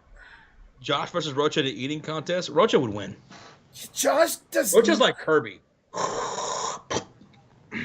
Yeah, my food stands no chances, especially when I'm hungry. Don't touch me. put me in the draft. Put me in the backdrop of the first Heat game. Yeah. I'll do it. Yeah. I'll do it. I would.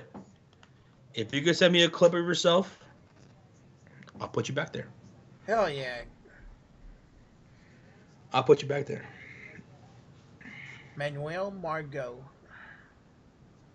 What? Oh yeah, what 3 games under?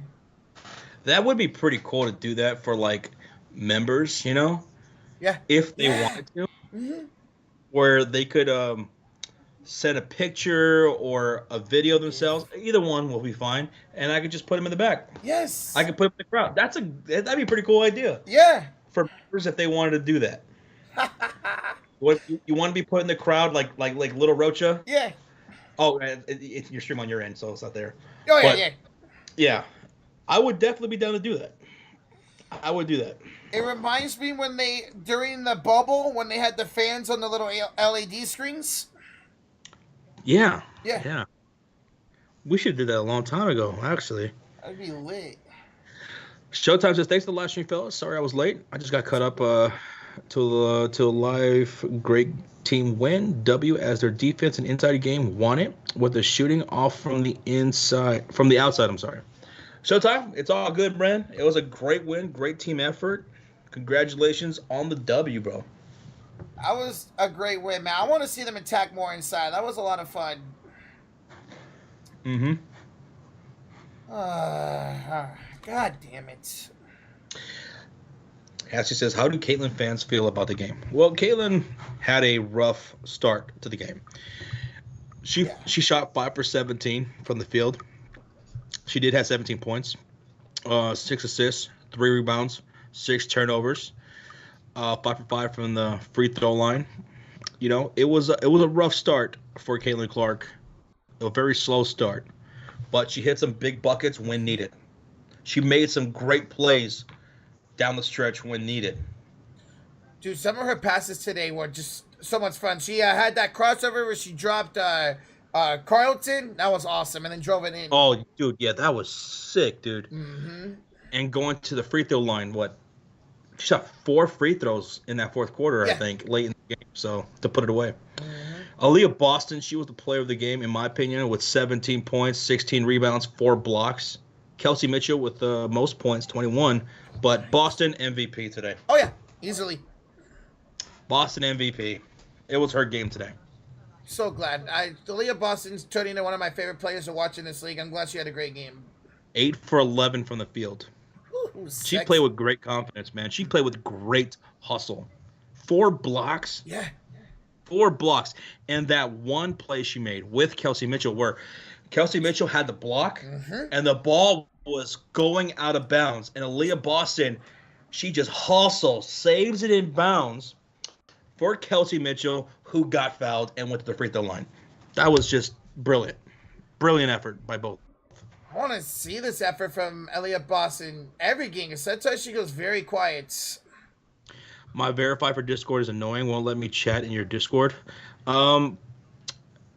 If you can message Eddie, ER30, him and B Money are the ones that really handle all that stuff. Because, I don't know. Or maybe they can do away with that second tier verification thing. Mm-hmm. I don't know if we could do that, but yeah. But Eddie really knows his stuff about that stuff. Oh, yeah. Josh, if Boston keeps this up and these other players like Samuelson start making a role for themselves, Fever are a dangerous team. Oh, absolutely. The Fever have so much talent with Aaliyah Boston, Nalissa Smith. She was 4 for 7 with 11 points with 3 assists and 2 boards. Katie Lou Samuelson, she's a great role player, especially today. Caitlin Clark, as she continues to come into her own. Lexi Hull with her defensive plays and her effort. This is a talented team. And don't forget Fag Bentley. She's out. She's been out for quite some time. She's one of their best players. She's one of their best rim-running bigs with Caitlin Clark. Yeah, like you mentioned it earlier in the season when she first came back, she's got a better, I know Aaliyah Boston and Clark match well, but she meshes really well with Caitlin Clark, and we've seen it throughout the season she's been out. Yeah, it kind of reminds me a little bit the chemistry that Clark had with Stolke in Iowa. That's right. Yep. Because Bag Bailey, she's such a hustler, man. Mm-hmm. She runs the floor up and down all game long. She's always hustling, and she's great at her awareness. She catches those balls from Caitlin Clark. She doesn't drop them like some of her other teammates, and she makes plays, dude. So Fang Bentley, whenever she comes back, is going to be a huge help for the Fever. Absolutely. Hey, kudos to Dantas. She didn't play a whole lot, but she kind of went into that row of hers and hit that big 3 earlier in the game. When it was that stretch where there was no Clark or Leah Boston on the floor, Dantas had that tough pass by Melissa Smith right at her feet. Mm-hmm. She picks it up as time was winding down, and bam, hits a big old 3. Mm-hmm. That was a huge moment in the game. Her and Katie Lou Samuelson, not a whole lot of points, but man, it was solid points. Absolutely. When they really needed a bucket. Mm-hmm. Beautiful, man. That's what you want to see. What's up, CL? What? You want to see your role players step up and play into their roles, and we saw that a lot from Indiana today, man. Just great. Mm-hmm. Big was his future prediction. Caitlin drives out to Katie Lou for 3. Bang! And Fever take the lead with 1.4 seconds left in the game. 7 of the WNBA Finals. Man, that'd be lit. Katie Lou. Lou. Your Pirates are 48-48 now, CLO8? Wow, I did not know that. You got a better record than that. Sheesh. When we were last streaming, Sean was saying we should put up a 3-point counter for Caitlin Clark. I'm down for that. We should do that, too. Yeah. We should do that. Like the Curry counter? Yeah, Clark counter. Clark counter. I like that. Whoa, CLO8, chill. Woohoo! Jet says, Roach, shut up, Roach. Jets, don't tell me what to do. Go sell some candy or something. I don't know. All right, it's her job. That's what she does. Sell him candy. Hey. I want some candy. I'll take some candy. Ozunas is winning the derby as his big fridge. Wearing. What the fuck? Nice stroke, Josh. I don't know, man. Alonso's in it again. He hit a home run today against the Rockies before I was watching that game. I might probably have to rock with Alonso to win a third, which would be he's going to become the third ever player to win 3 derbies. I know King Griffey did and somebody else did. Fuck. I think I'm going to go with Bobby Witt, man. Good pick. I think I'm going to go with Bobby Witt. Here are my top 3. Bobby Witt, Garcia, and Gunner. Yeah. That's my top 3. J-Ram is right there, too. I love J-Ram. Oh, that's right. J-Ram's in it. I forgot. This is a good lineup for the home run derby tomorrow. Yeah. I'm thinking Alonso. I'm thinking Gunnar Henderson. And I'm thinking probably Bobby Witt. And I love the new format that they put in this year, where the first round is everybody against everybody, and the top 4 advances, and they reseed. I like that a lot. Have a cash register sound effect every time she hits a 3. I like that, JB. Ching. I like that. We've always talked about getting one of those Steam Decks. Yeah. So that way you just hit a button and there's a sound effect, whatever. Mm-hmm. We've been talking about that for years. That would be a good one for Caitlin Clark. Oh, go, Yaz. Go. Lead off triple, baby. Let's go. Whoa. We're trying Lead off triple. Oh, he threw it away. Giants walking off. He threw it away. Let's go. Who did it? So Yaz got the triple, and then their center fielder threw it into the dugout. So Yaz got to go home. It's a Little League home run walk-off, baby. Let's go. Don't touch me. Okay. Hell yeah. Wow, a Little League home run to end the first half. Let's go. All right. Time to tweet. Let's go. Little League homer walk off. Yes. Let's go, baby. All right. Way to end the first half. You, Bradley. Just because the Giants own the Reds. Wow. What a way to win the game. Awesome. Good, Roger, because Duval. Yeah, I had the game on, Daniel. I don't know, man. We might have to pull Duval for being our closer for a while, Daniel. Make Ryan Walker our closer or Taylor Rogers. Because I know Duval can just blow up sometimes. I know he did well the other night when I went to the game, but too many times Duval's blown up. Maybe we should make Ryan Walker our closer for now, but we'll see. Wait, either way, good ending to the first half for the Giants. So what are we in at the first half? What, 4 games under? 47 and 50, so 3 games under. Oh, I bet. Not too bad, not too bad. Feeling baby times 47. Let's go, dude. Should have swept them, but it's whatever. I kept Duval out. Yeah, I would probably drop Duval. He unfortunately gets a wild hair up his ass sometimes, man. And we saw it today. But hey, Giants got the dub. So today's a good day. Like Ice Cube says, Josh, today is a good day. Oh, let's go, One of these man. days, Roach. One of these days. What? One of these Whoop days, your what? ass, Roach. No. One of these days, it's gonna whoop your ass. Josh, how can you whoop something I don't have? Well, just go to Brazil, get a BBL. Oh, God. Did you see what BBL, Roachy. Do you see what Nia Jax called Bailey on Friday? What? Nia Jax called Bailey BBL Bailey. Okay, and you're BBL Roachy. Hey, I wish I had a BBL. Do it.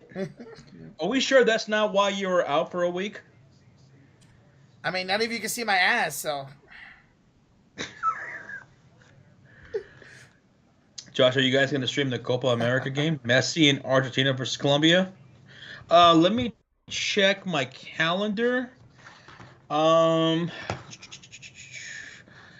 Let's see. I don't even know what day that is, but it's tonight. Yeah, hell no. Absolutely not. It literally says hell no on his calendar. Oh, that's great. I hope Colombia beats them Jets. I hope Colombia wins. I think the fat from the other parts of your body, Rocha, would have a big old ass. Hey, I'm fine with that. You see, Doc, I have this back pillow. You can just take it from the back pillow. You can just take it from the back. Whoa. Why are you like this? I don't know. What can I say, man? I'm just him. Wait, guys, who won? Spain or England? Who won the Euros? Yeah, who won? Hopefully it was Spain won. Nice. Screw England. Let's go. It's not coming home, baby. I'm coming home. I'm coming home. Tell the world. That's a good song. I love that song. You don't know what song that is. Like the rain was. Boy, that was WrestleMania 29's theme song. Was it? Yes. How do you know that? Because they sing it during the pay-per-view. I remember that. John Cena came out right after, I think. Or The Rock. One of the two. I hear voices in there, yes. I hear voices in my head. Now, here's the question. Is WrestleMania 41 theme song going to be by The Weeknd? Because the last 4 WrestleManias, The Weeknd has been the song for it. Why? I couldn't tell you. I don't know if they have a deal with him, but the last 3 or 4 Sounds like WrestleManias. Yeah. Sounds like they probably have a 4 or 5 year deal. Mm-hmm. I don't know. But Las Vegas, WrestleMania 41 is going down. I can't wait. I'm so excited, man. So hyped. Hopefully it's Rock. Are you guys going to do any Warrior Summer League games? They have one tonight against Josh's Bulls. What? Oh, we're going to kick your ass. No, you're not. Hey, Pause and Trace, as far as I know, are playing the Summer League, so let's go. Not tonight though, but eventually I would like to do a couple of Summer League games, at least a very championship game, you know. But tonight is House of Dragon. That's right. House of Dragon. Team Black, baby. No, Team Green. Huh? Team Green, baby. Oh. How many more episodes left? I don't know. I don't know how many there are for the season. Okay. We're coming up on season 5. I mean, episode 5. Episode 5? 5 weeks. Go already? Team Green. Come on. Let's go. Yes. Big Wood and Carly. For shame. For shame. J-Dog, you're right. When Let's go, Jets. me, Josh, and JB Taylor did the Money in the Bank stream, Josh did say go Team Green to end the stream. I know episode 6 is supposed to be 75 minutes long. Damn. Wow. Riley Reynolds, Jets, Team Black. Let's go. IND, we will be doing Olympic basketball, yes. Yep. Coming up in a couple weeks. I think 2 weeks will be USA's first game, the 28th, if I'm not mistaken. Episode 4, Team Green and Team Black took a loss. Wow. Team Black took a big loss. Oof. So, tonight, Retribution. Let's go. Okay.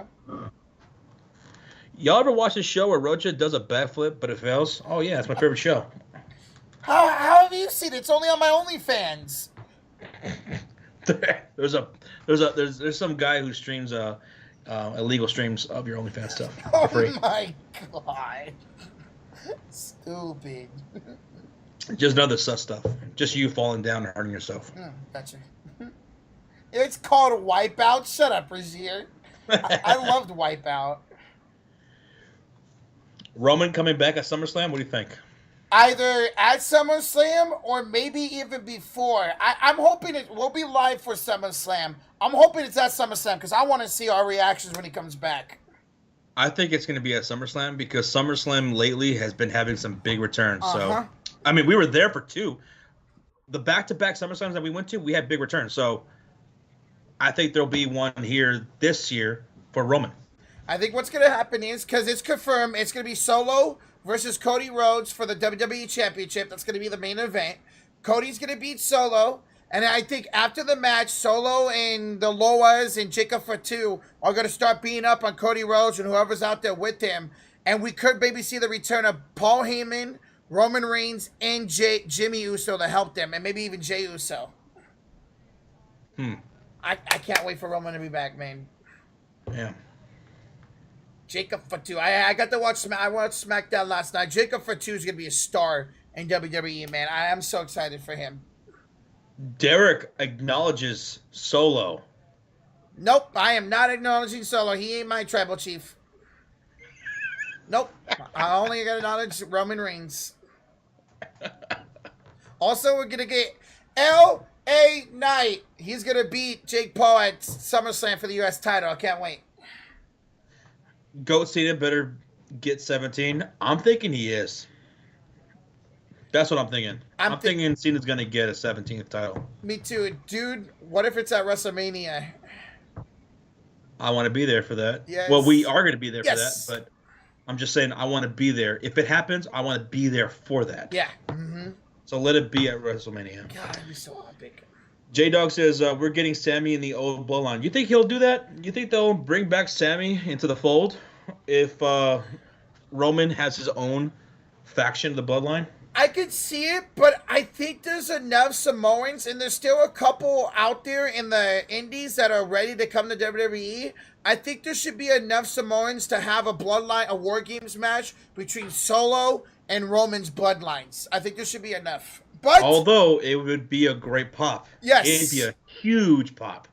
It'd be awesome. If Sami Zayn even came out just for a little bit, just came out to just kind of like, even things a little bit. If things get a little bit out of hand and he comes out, a little chair shot or something, and then dips out. I would love it, man.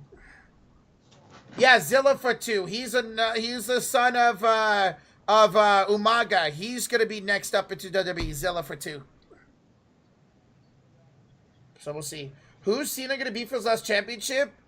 I mean, I don't think they'd have him beat Cody Rhodes. I'm still thinking maybe Randy takes the title off of Cody, and then it's Randy versus Cena for the title. I'll be down for that. Cena versus Orton, WrestleMania, one last time. One last time. One last time. Or what if Punk takes a title off of Damian Priest, and Cena faces Punk for the title? Because they've had a great rivalry too. So it doesn't matter which title Cena wins, right? Long as it's one of the two? I think so, okay. right? Dude, I'm down for that. Any world championship would do, right? Yeah, okay. So I didn't think of that. What would you rather see? Cena versus Punk or Cena versus Randy Orton for WrestleMania? I think I'm down for either, yeah. But if I had to choose, I never got to see Punk and Cena fight in person. I've seen Cena and Orton. So I'd probably go with Punk and Cena. I kind of really want to see Cena versus Orton one last time. I think that'd be awesome. Jet says Cena Orton.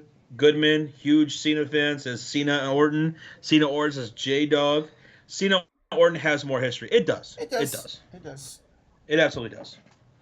I'm just saying I haven't seen Punk and Cena fight. I have seen Orton and Cena, so that's why I would say that.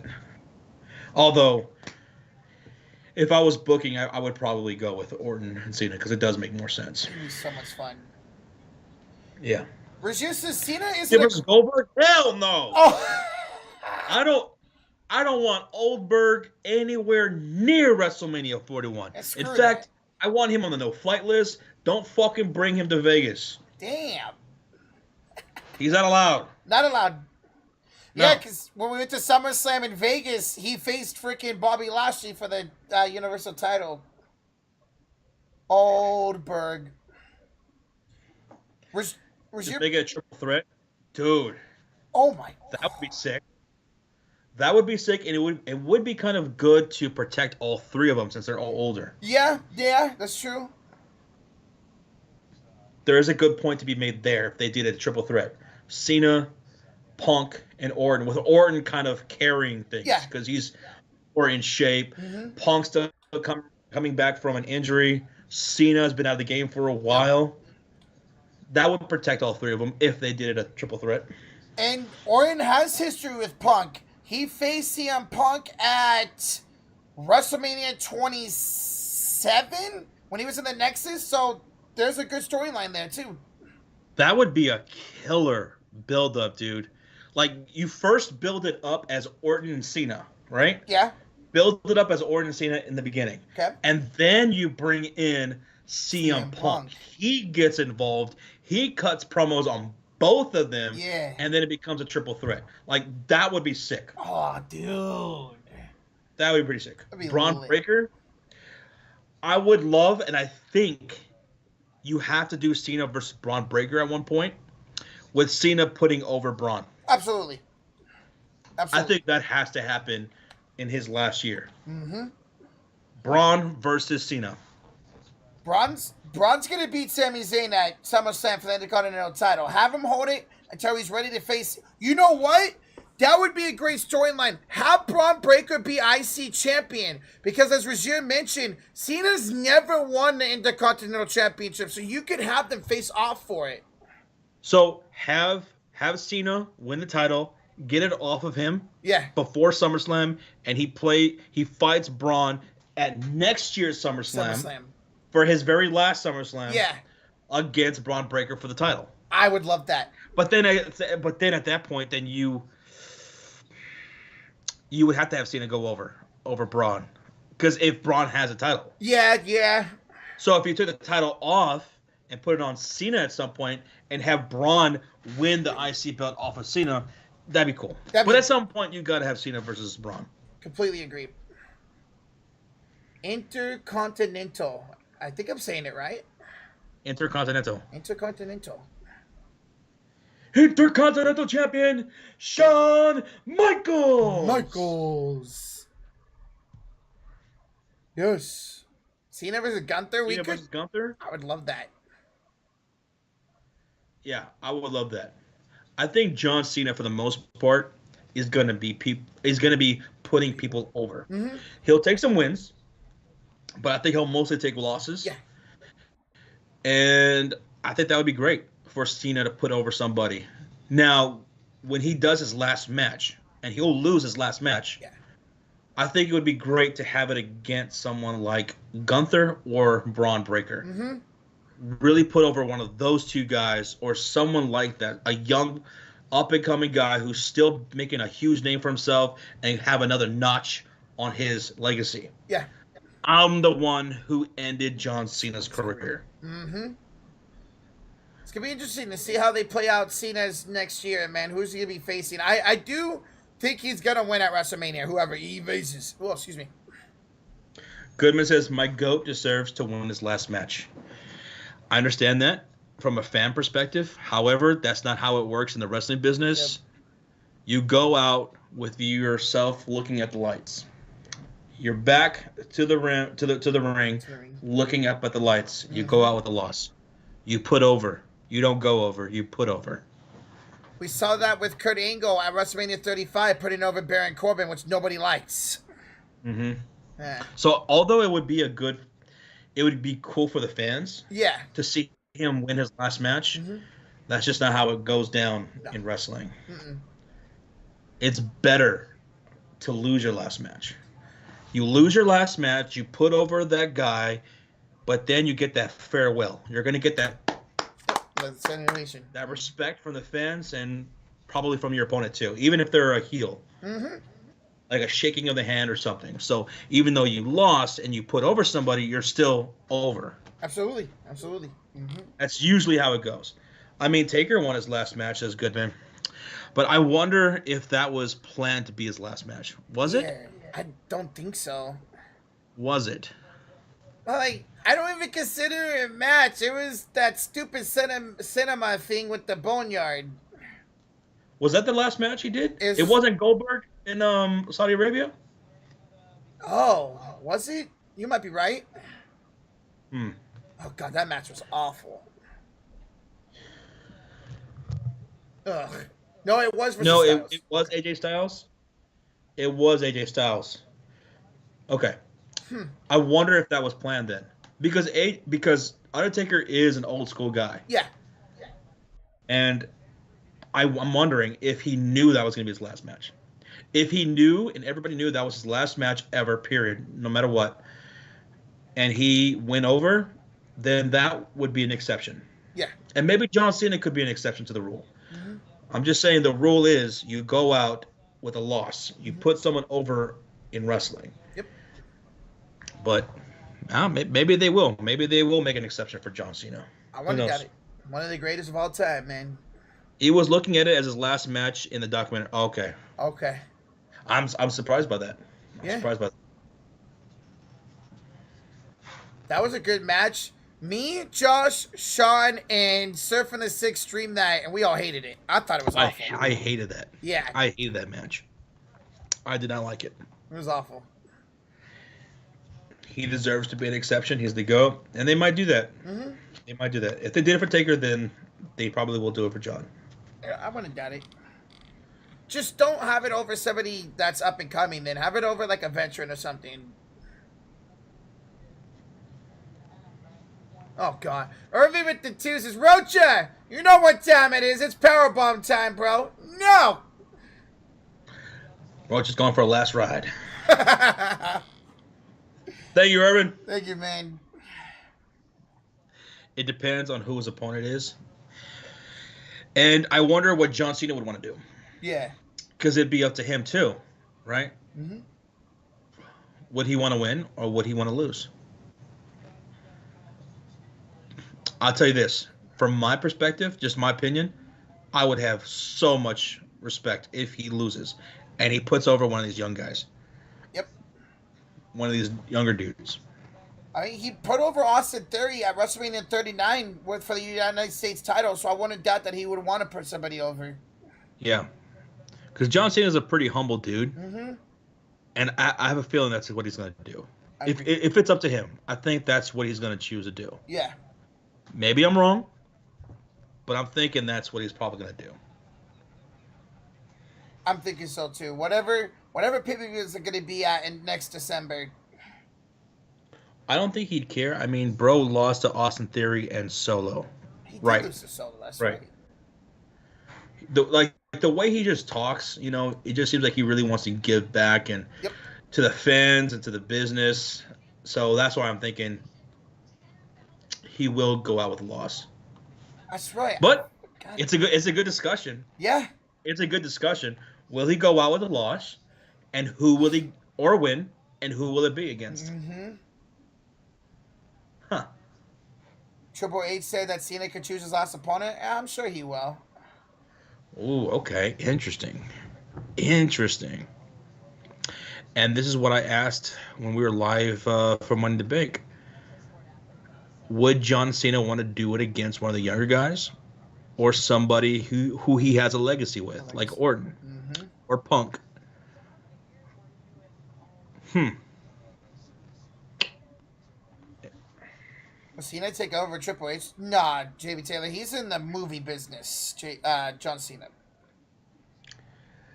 When Roman retires as Jets, would he be considered up there in all-time Mount Rushmore? I think for a whole generation, he's going to be on people's Mount Rushmore. And he is one of the all-time greats, Roman Reigns. Absolutely. He's in one of the greatest storylines we've ever seen. Yep. It will be argued as the greatest storyline ever. Yep. And he's one of the greats. So I think for an entire generation, even people from previous generations might have him on their Mount Rushmore. And I don't blame them. He'll definitely be on mine. I was a Roman Reigns fan back when nobody cared for him, nobody liked him, and he was being pushed to the moon. I've been a Roman fan since he was in the Shield, so he'll definitely be up there for me. Yeah. See, for me, it's pretty close. This storyline is just the longevity of it. Yeah. It really is unlike anything we've ever seen. It really is. And I've been watching wrestling since the late 80s. That's how long I've been watching wrestling. I've never seen a consistently great storyline like the one we're in right now. And when he comes back, it's gonna get even more crazy. Yep. But my Mount Rushmore still, for me personally, is gonna be Undertaker, Shawn Michaels, Brett, and Stone Cold. Stone Cold. Oh God, there's so many people left out. Oh my God. It's tough. That's my personal one. Yeah. But as far as importance for the business, Hogan, Flair, Cena,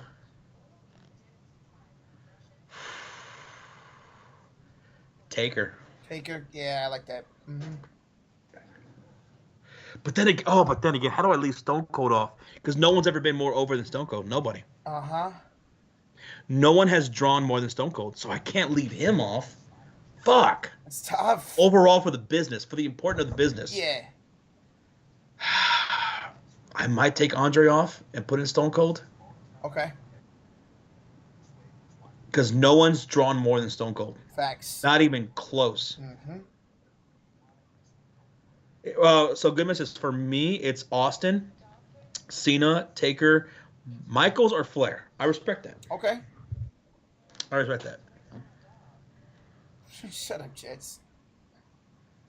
For me, Hogan, Flair, Austin, Taker says Derek. I like that. Because see, me personally, I don't really particularly care for Hogan. I was never a Hulkamaniac. Even though I started watching in the late 80s, I was never a Hulkamaniac. That's just not my style that I get into for wrestling, right? But you cannot deny the significance Hulk Hogan had for the business. Absolutely. He took it to a global phenomenon along with Vince McMahon. Vince didn't do it alone. He did it with Hulk Hogan. He took it to a global mainstream thing. He's the most recognizable wrestler ever. And even from the 90s, like he's like the whole NWO thing and the Monday Night Wars, like him turning heel, that was one of the craziest things ever. So you can't deny his significance to the business. You just can't.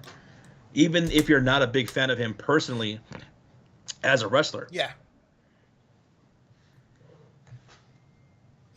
I will take Michaels all day over Hogan as a wrestler. Absolutely. I'll take Brett. I'll take Kurt Hennig. I'll take Goldust. I'll take Razor all day as a wrestler. Hey, Chico. Hollywood Hulk Hogan, NWO, that was big. That was one of the biggest things ever in the business. Bigwood. Absolutely. He changed the game again in the 90s. He did. Probably the greatest heel. He was also a big reason for things going wrong in WCW. Yes. But he did change the game multiple times. Ugly. Goldberg or Hogan? Oh, Hogan. Oh, yeah. Hogan. Because here's the thing, though, Goodman. Even though I'm not a big fan of Hogan's ring style in America, he can still wrestle. There's a whole library of footage of him wrestling in New Japan or Japan where he was actually wrestling. That dude can go. Yeah. He didn't do it here in the United States. Mm-hmm. He was doing the whole Hulkamania thing, brother, the leg drop and all that. He was doing his signature moves every single match. But Hulk Hogan could actually wrestle. That's the thing.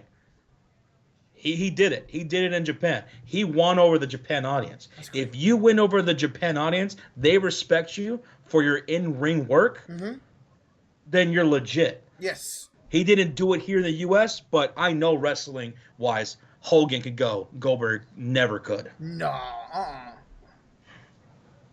Hulk Hogan could actually have a 30-minute match. Goldberg can't go more than 10 minutes. And you're right, Goodman. Hogan was a part of destroying WCW. He nearly destroyed WWE because of the steroid mess. You're absolutely right. You're absolutely right. There is that part of it too. The steroid thing, where he fingered Vince McMahon. Also, WCW, him having creative control.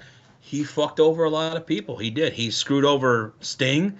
He screwed over the whole company, man, with his creative control. Yeah. That don't work for me, brother. That don't work for me. Sorry, brother, but not tonight. There is that part of him, too. He screwed over Bret Hart at WrestleMania 9. I'm still not over that.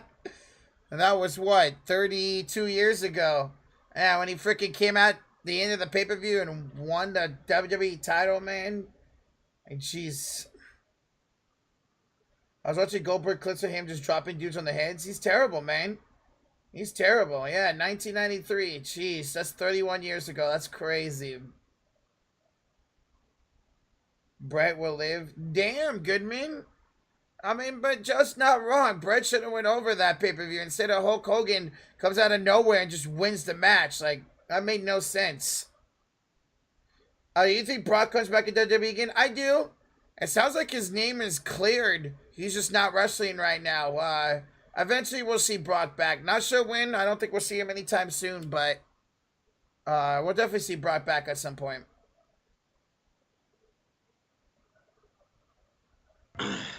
Yeah, Hogan would have put Brett over. Exactly, Derek. You guys have no idea how fired up little Joshua was. When Hogan, where the hell did he come from? And Brett was just like going like this, telling Hogan to go in there. I'm like, what? This makes no sense. And Hogan goes in there and he pins Yoko 1, 2, 3 and walks out with the belt. Man, the next day at school, me and the boys were pissed. Hell yeah. We were pissed. Mr. Fuji blew something in his eyes, right? And that's when Hogan came in? Yes. Yeah, that's right. Yeah. Mr. Fuji.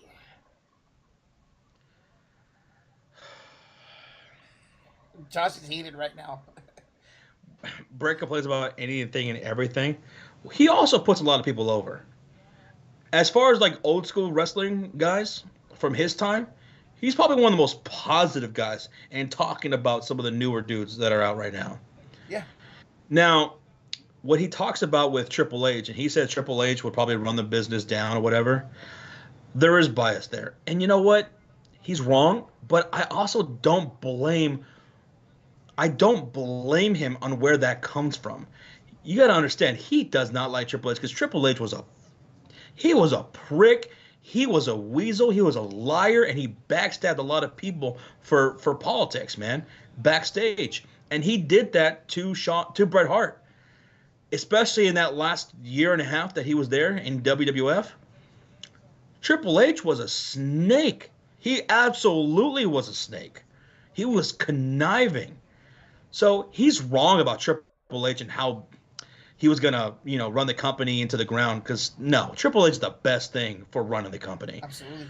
But I don't blame him for being bitter about it, because I mean, when someone's like, because that happened to him on a personal level. And when someone's like that to you, you just hate them, and you just probably can't get past it. He was a liar. He was a conniving asshole. So I don't really blame him for that. I don't. A lot of people screwed over Brett a lot.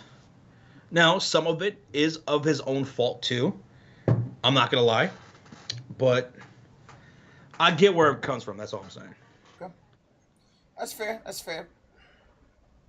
Yeah, he was a prick just like Shawn. And you know what? In some ways, I think he was worse than Shawn. In some ways.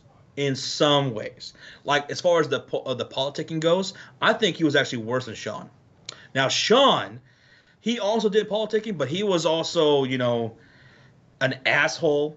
He was arrogant. Yeah. He was hard to get along with. He didn't respect anybody, most people. He was on drugs. He was addicted and all that stuff. So Shawn was a mess, but as far as politicking goes, Triple H, I think, at that time was worse.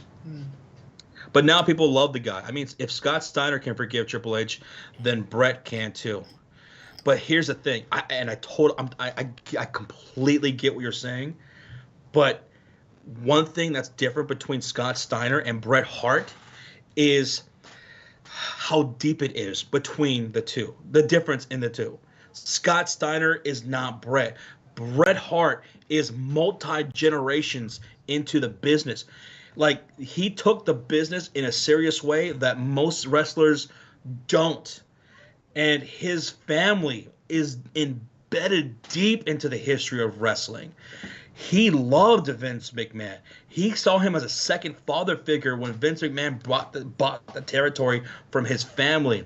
His father, Stu, he had Vince promise that he would take and look after Bret, and they had a great close relationship, and then it just turned sour. And when you're that close to the business and you're that close with the boss and things go bad, a person like that is going to have so much more bitterness and animosity than a guy like Steiner or somebody else. So I completely get what you're saying, but I'm just saying from Bret's perspective, like, he has a perspective like very little guys do have in the business. And it's so much tragedy on that family and Bret Hart. So, yeah. But Triple H overall, I think, has been best for business. Yes. Even with all that other stuff, overall, it worked out in the end. It's best that he's handling everything, that he's part of creative. Even before Vince McMahon stepped down, he did a great job with NXT, and he showed everybody, this is what wrestling's going to look like under my supervision. Yep. And it's in the best hands, in his hands. So, yeah. I mean, WWE is literally watchable. You watch Raw and SmackDown every week because you can actually watch it. During Vince McMahon's last few years, it was awful. I did not pay attention to it unless I was going to the event. Goodman says, if you can't tell, I'm a big Triple H fan. Oh, I am too. I love Triple H. But I wonder if I was in the business and I was around that stuff, even if, like, it didn't happen to me, but I'm just like, a bystander, like I'm a writer or I'm somebody with another job and I'm just seeing all this stuff play out on the backstage, I wonder if my opinion would be different. You can't deny how great he is now. You just can't deny that. But I wonder if my personal opinion on him would be different if I was backstage back in those times. You know what I mean? Yeah, that's fair. But as a wrestler, as somebody who is in control of creative, where and how can you knock the guy? Facts. He's one of the greatest heels of all time. He's one of the greatest wrestlers of all time, one of the greatest entertainers of all time, and he's run the business better than Vince McMahon could. Or anybody could. And that's the thing. Nobody was better at promotion in wrestling than Vince McMahon. It wasn't close. I mean, I guess for a little bit, for 83 weeks, WCW was beating WWF in the ratings. But outside of that, nobody could fuck with Vince McMahon as far as promoting goes, as a promoter. Triple H is. It's incredible. Like, WWE, I mean, they're going to France. They're going to Germany. Bash at the Berlin, at the end of next month. They've gone to Glasgow, Scotland. The way he's been promoting this and getting around the world is incredible, man. Triple H is a good storyteller, old school wrestler, and he actually cares about the talent. He does. Chris says, I used to live across the street from George the Animal Steel back in the day. What a nice guy he is. Really? I've heard that, too. I've heard, wasn't he a teacher, too? George the Animal Steel? I heard he's a great guy. That's awesome. Yeah, they're in Mexico right now. Well, not a pay-per-view, but they're touring Mexico right now. Yes. Sean doesn't come on Tuesdays running NXT. So he's been running NXT. He's been killing it with NXT, man. Brilliant. Isn't that funny, though? Like, somebody who grew up watching Shawn Michaels from back in the day and just knowing what kind of person he was, backstage and how he treated people. And now here he is working with young talent and molding him into superstars. Yes, sir. What a great turnaround for Sean. NXT has the best women's division of the three of Raw, SmackDown, and NXT. Their women division is amazing. DX is running WWE like who would have thought? Right? Exactly, man. Exactly. Who would have thought? And in one of the best ways you possibly could run a wrestling business. Vince, he lost complete touch. Yep. He couldn't lead this company into the 2020s. Nah, It's Triple H, Shawn Michaels, and some of these other guys. I mean, even other members of DX, like, Mr. Assman. What's his name? Oh, my God. Billy Gunn. Billy Gunn and Road Dogg. They're great trainers, too. Yes. They're great trainers. Billy Gunn's in AEW right now, working with his boys and with some of the other young talent, and they have nothing but great stuff to say about him, too. Yep. Like, those guys, and those guys were crazy. Like, they were addicted to pills and everything. So it is wild that the guys from DX, Triple H, Shawn, Road Dogg, Billy Gunn, are some of the most admired, respected voices of wrestling and in molding the companies in which they're in and the talent that are coming up. Mm-hmm. It's awesome. What a story, man. Yeah. Yeah, Road Dogg's a producer now. Yeah, Billy Gunn, he's, I think, isn't he still... No, he's not champion anymore, right, Goodman? I know he was Trios champion. I love Road Dogg. God, I love Road Dogg. He is so cool. I would love to hang out with him. I don't know if he drinks anymore, but I'd love to have a beer with Road Dogg. Oh, yeah. Hell yeah. I love watching his shoot interviews. He's awesome, man. He lost the title. Oh, okay. So, okay, gotcha. Road Dogg's birthday is today, I think. Oh. Really? Well, happy birthday to Road Dogg. Yes. Oh, you didn't know? No. Well, your ass better call somebody. Love it. Ladies and gentlemen, boys and girls, children of all ages, tonight, D-Generation X proudly present to you, it's now 6-time WWE Team Champions of the World! The badass Billy Gunn, the Road Dogg Jesse James, the New Age Outlaws! Love that. J-Dog says, you guys said you would like to see Seth heel versus Bret Hart. Would you want a stipulation for that? Bret Hart versus Seth Rollins. Yes. That'd be incredible. I want a stipulation. Iron Man match. Oh. Iron Man match. Bret Hart versus Seth Rollins. Most pinfalls wins. Dude, brilliant. I'd love it. Seth can easily work a 60-man Iron Man match. There's no doubt about that. Carlos says, "Wow, y'all still here?" Yes, we got into WWE talk, wrestling talk, Yeah. for like the last 30 minutes. Mm-hmm. I could talk Like wrestling. Goodman, I could talk wrestling all day long. Same. Love it. I'll give Bret Hart that. He's the best at working Iron Man matches. Bret, Shawn, Kurt Angle. I think Yeah. Seth Rollins would be great at an Iron Man match. Mhm. Kurt Hennig, I think, would be a great in an Iron Man match. Who are guys who can just go for Dude. like 30 minutes to an hour? Back, was it 2009? Cena and Orton had an incredible Iron Man match. Cena or really? Okay. Mhm. I forgot what pay-per-view was that. Flair, I know Flair can go for an hour. Oh, yeah. Daniel Bryan, that's a good one, Goodman. Daniel Bryan. Yeah. Sammy, I could see Sammy doing an Iron Man match. That dude's brilliant. I love Sammy. You know what I would love to do if we had a time traveling machine? If we were to do the Survivor Series, right? I have a time traveling machine and I'm doing a Survivor Series. I would do all time Team Canada versus Team Texas. Oh. On Team Texas, we got Stone Cold Steve Austin, Shawn Michaels, The Undertaker, Booker T, and Eddie Guerrero. Okay. That's my 5 for Team Texas. For Team Canada, you got to do Bret. Yep. You got to do Owen. Bret, Owen. Edge. Is Jericho from Canada or no? Yes, he is. Winnipeg. Okay.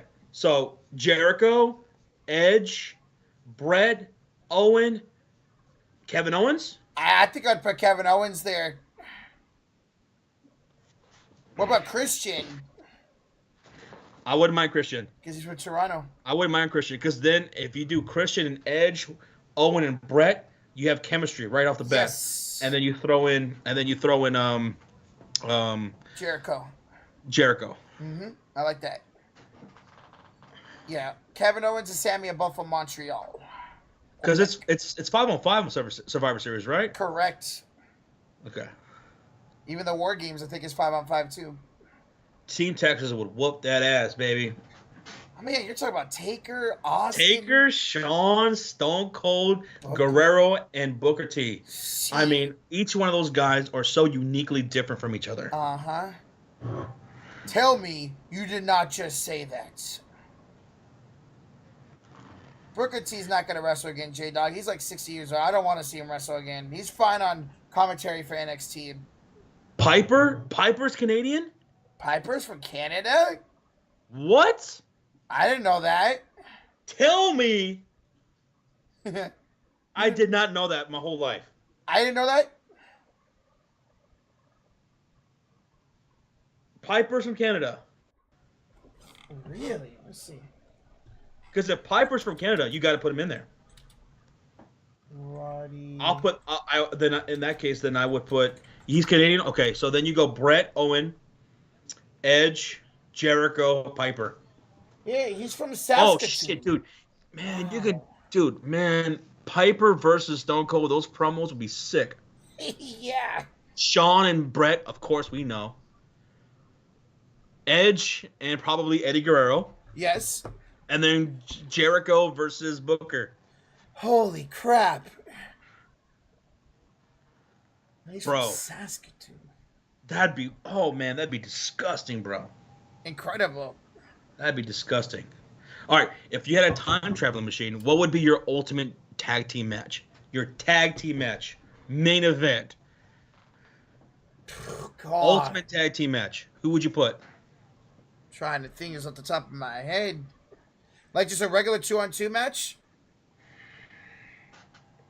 Yes. Okay. And it could be anybody. Any tag team that's ever existed. Any tag team. Wow. You know what I want to see? What? Top of my head. I want to see the Rockers, Marty Jannetty and Shawn Michaels, taking on Paul London and Brian Kendrick. I love Kendrick and London, man. That would be a monstrous match. Yes. Think about all the high spots you would have in that match. Hardys versus the Shield. Shield versus NWO. Road Warriors versus Jeff and Matt. That'd be Okay. sick Okay. and so interesting because of the dynamic between the two. Or what about Prime Road Warriors versus Prime Rick and Scott Steiner? Oh, the Steiners. The Shield versus NWO. Okay, what about faction versus faction? All-time faction versus faction. I would put the Bloodline. Yeah. Against NWO.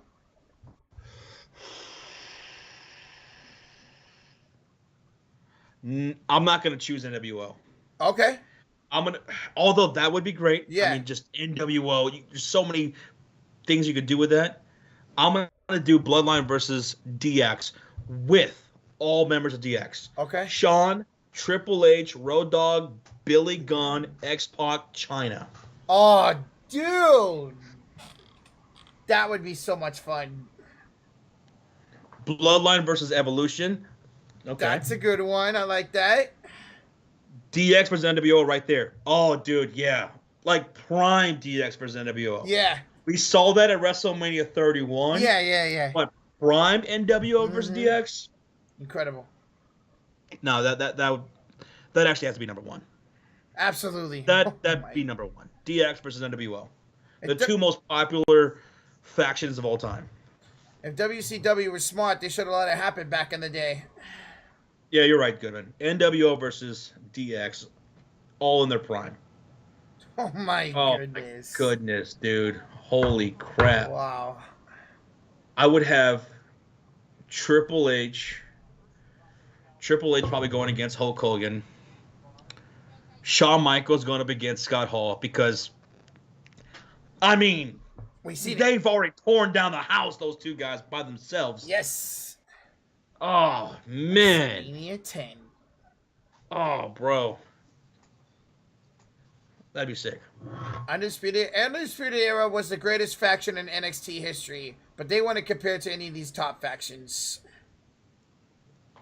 But I'd love the Undisputed Era.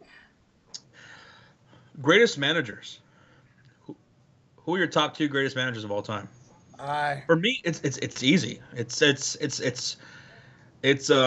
Paul Heyman and Bobby the Brain Heenan. Yep. And if I'm doing top three, Jim Cornette. That's my top three. Oh, Easy. Heyman, Heenan are top two. Jim Cornette would be my third. What about Paul Bearer? Paul Bear's great. Yeah. Paul Bearer is one of the greatest managers of all time, not just WF, everywhere, in the territories and everything. I think he'd be top five. Yeah. Oh yeah. Paul Bearer would be top five. Oh, yeah. But yeah, no, 100%. It's Heyman and Bobby the Brain Heenan 1-2, no doubt. Yo, Dramos. What's up, Dramos? What's up, bro? We've been talking wrestling for like 45 I know, minutes. man. It's now, it seems. Bearer is third for me personally, but I get Cornette. Paul Bearer is very underrated, man. Goodman, I don't know if you've ever seen this. Maybe you have. Because I love shoot interviews. There is a long shoot interview with Paul Bearer and Jim Cornette, where they're just sitting there. It's just those two, and they're just shooting the shit, reminiscing, talking the business, and telling stories from the days of old. I've rewatched that maybe a dozen times. Paul Bearer and Jim Cornette sitting down just talking. That's awesome. Gotta check that out. Oh my God, how have I not seen this? Bro, let me look it up right now, and I'll drop the link. Yes, yeah, I'm gonna click on this and get it in my favorites. I've watched it like a dozen times. They tell great stories. These two guys love each other. They know the business better than most, and they just have such a great conversation. Here it is. It's almost 3 hours long. There's a lot of like cut ups and stuff like that, you know.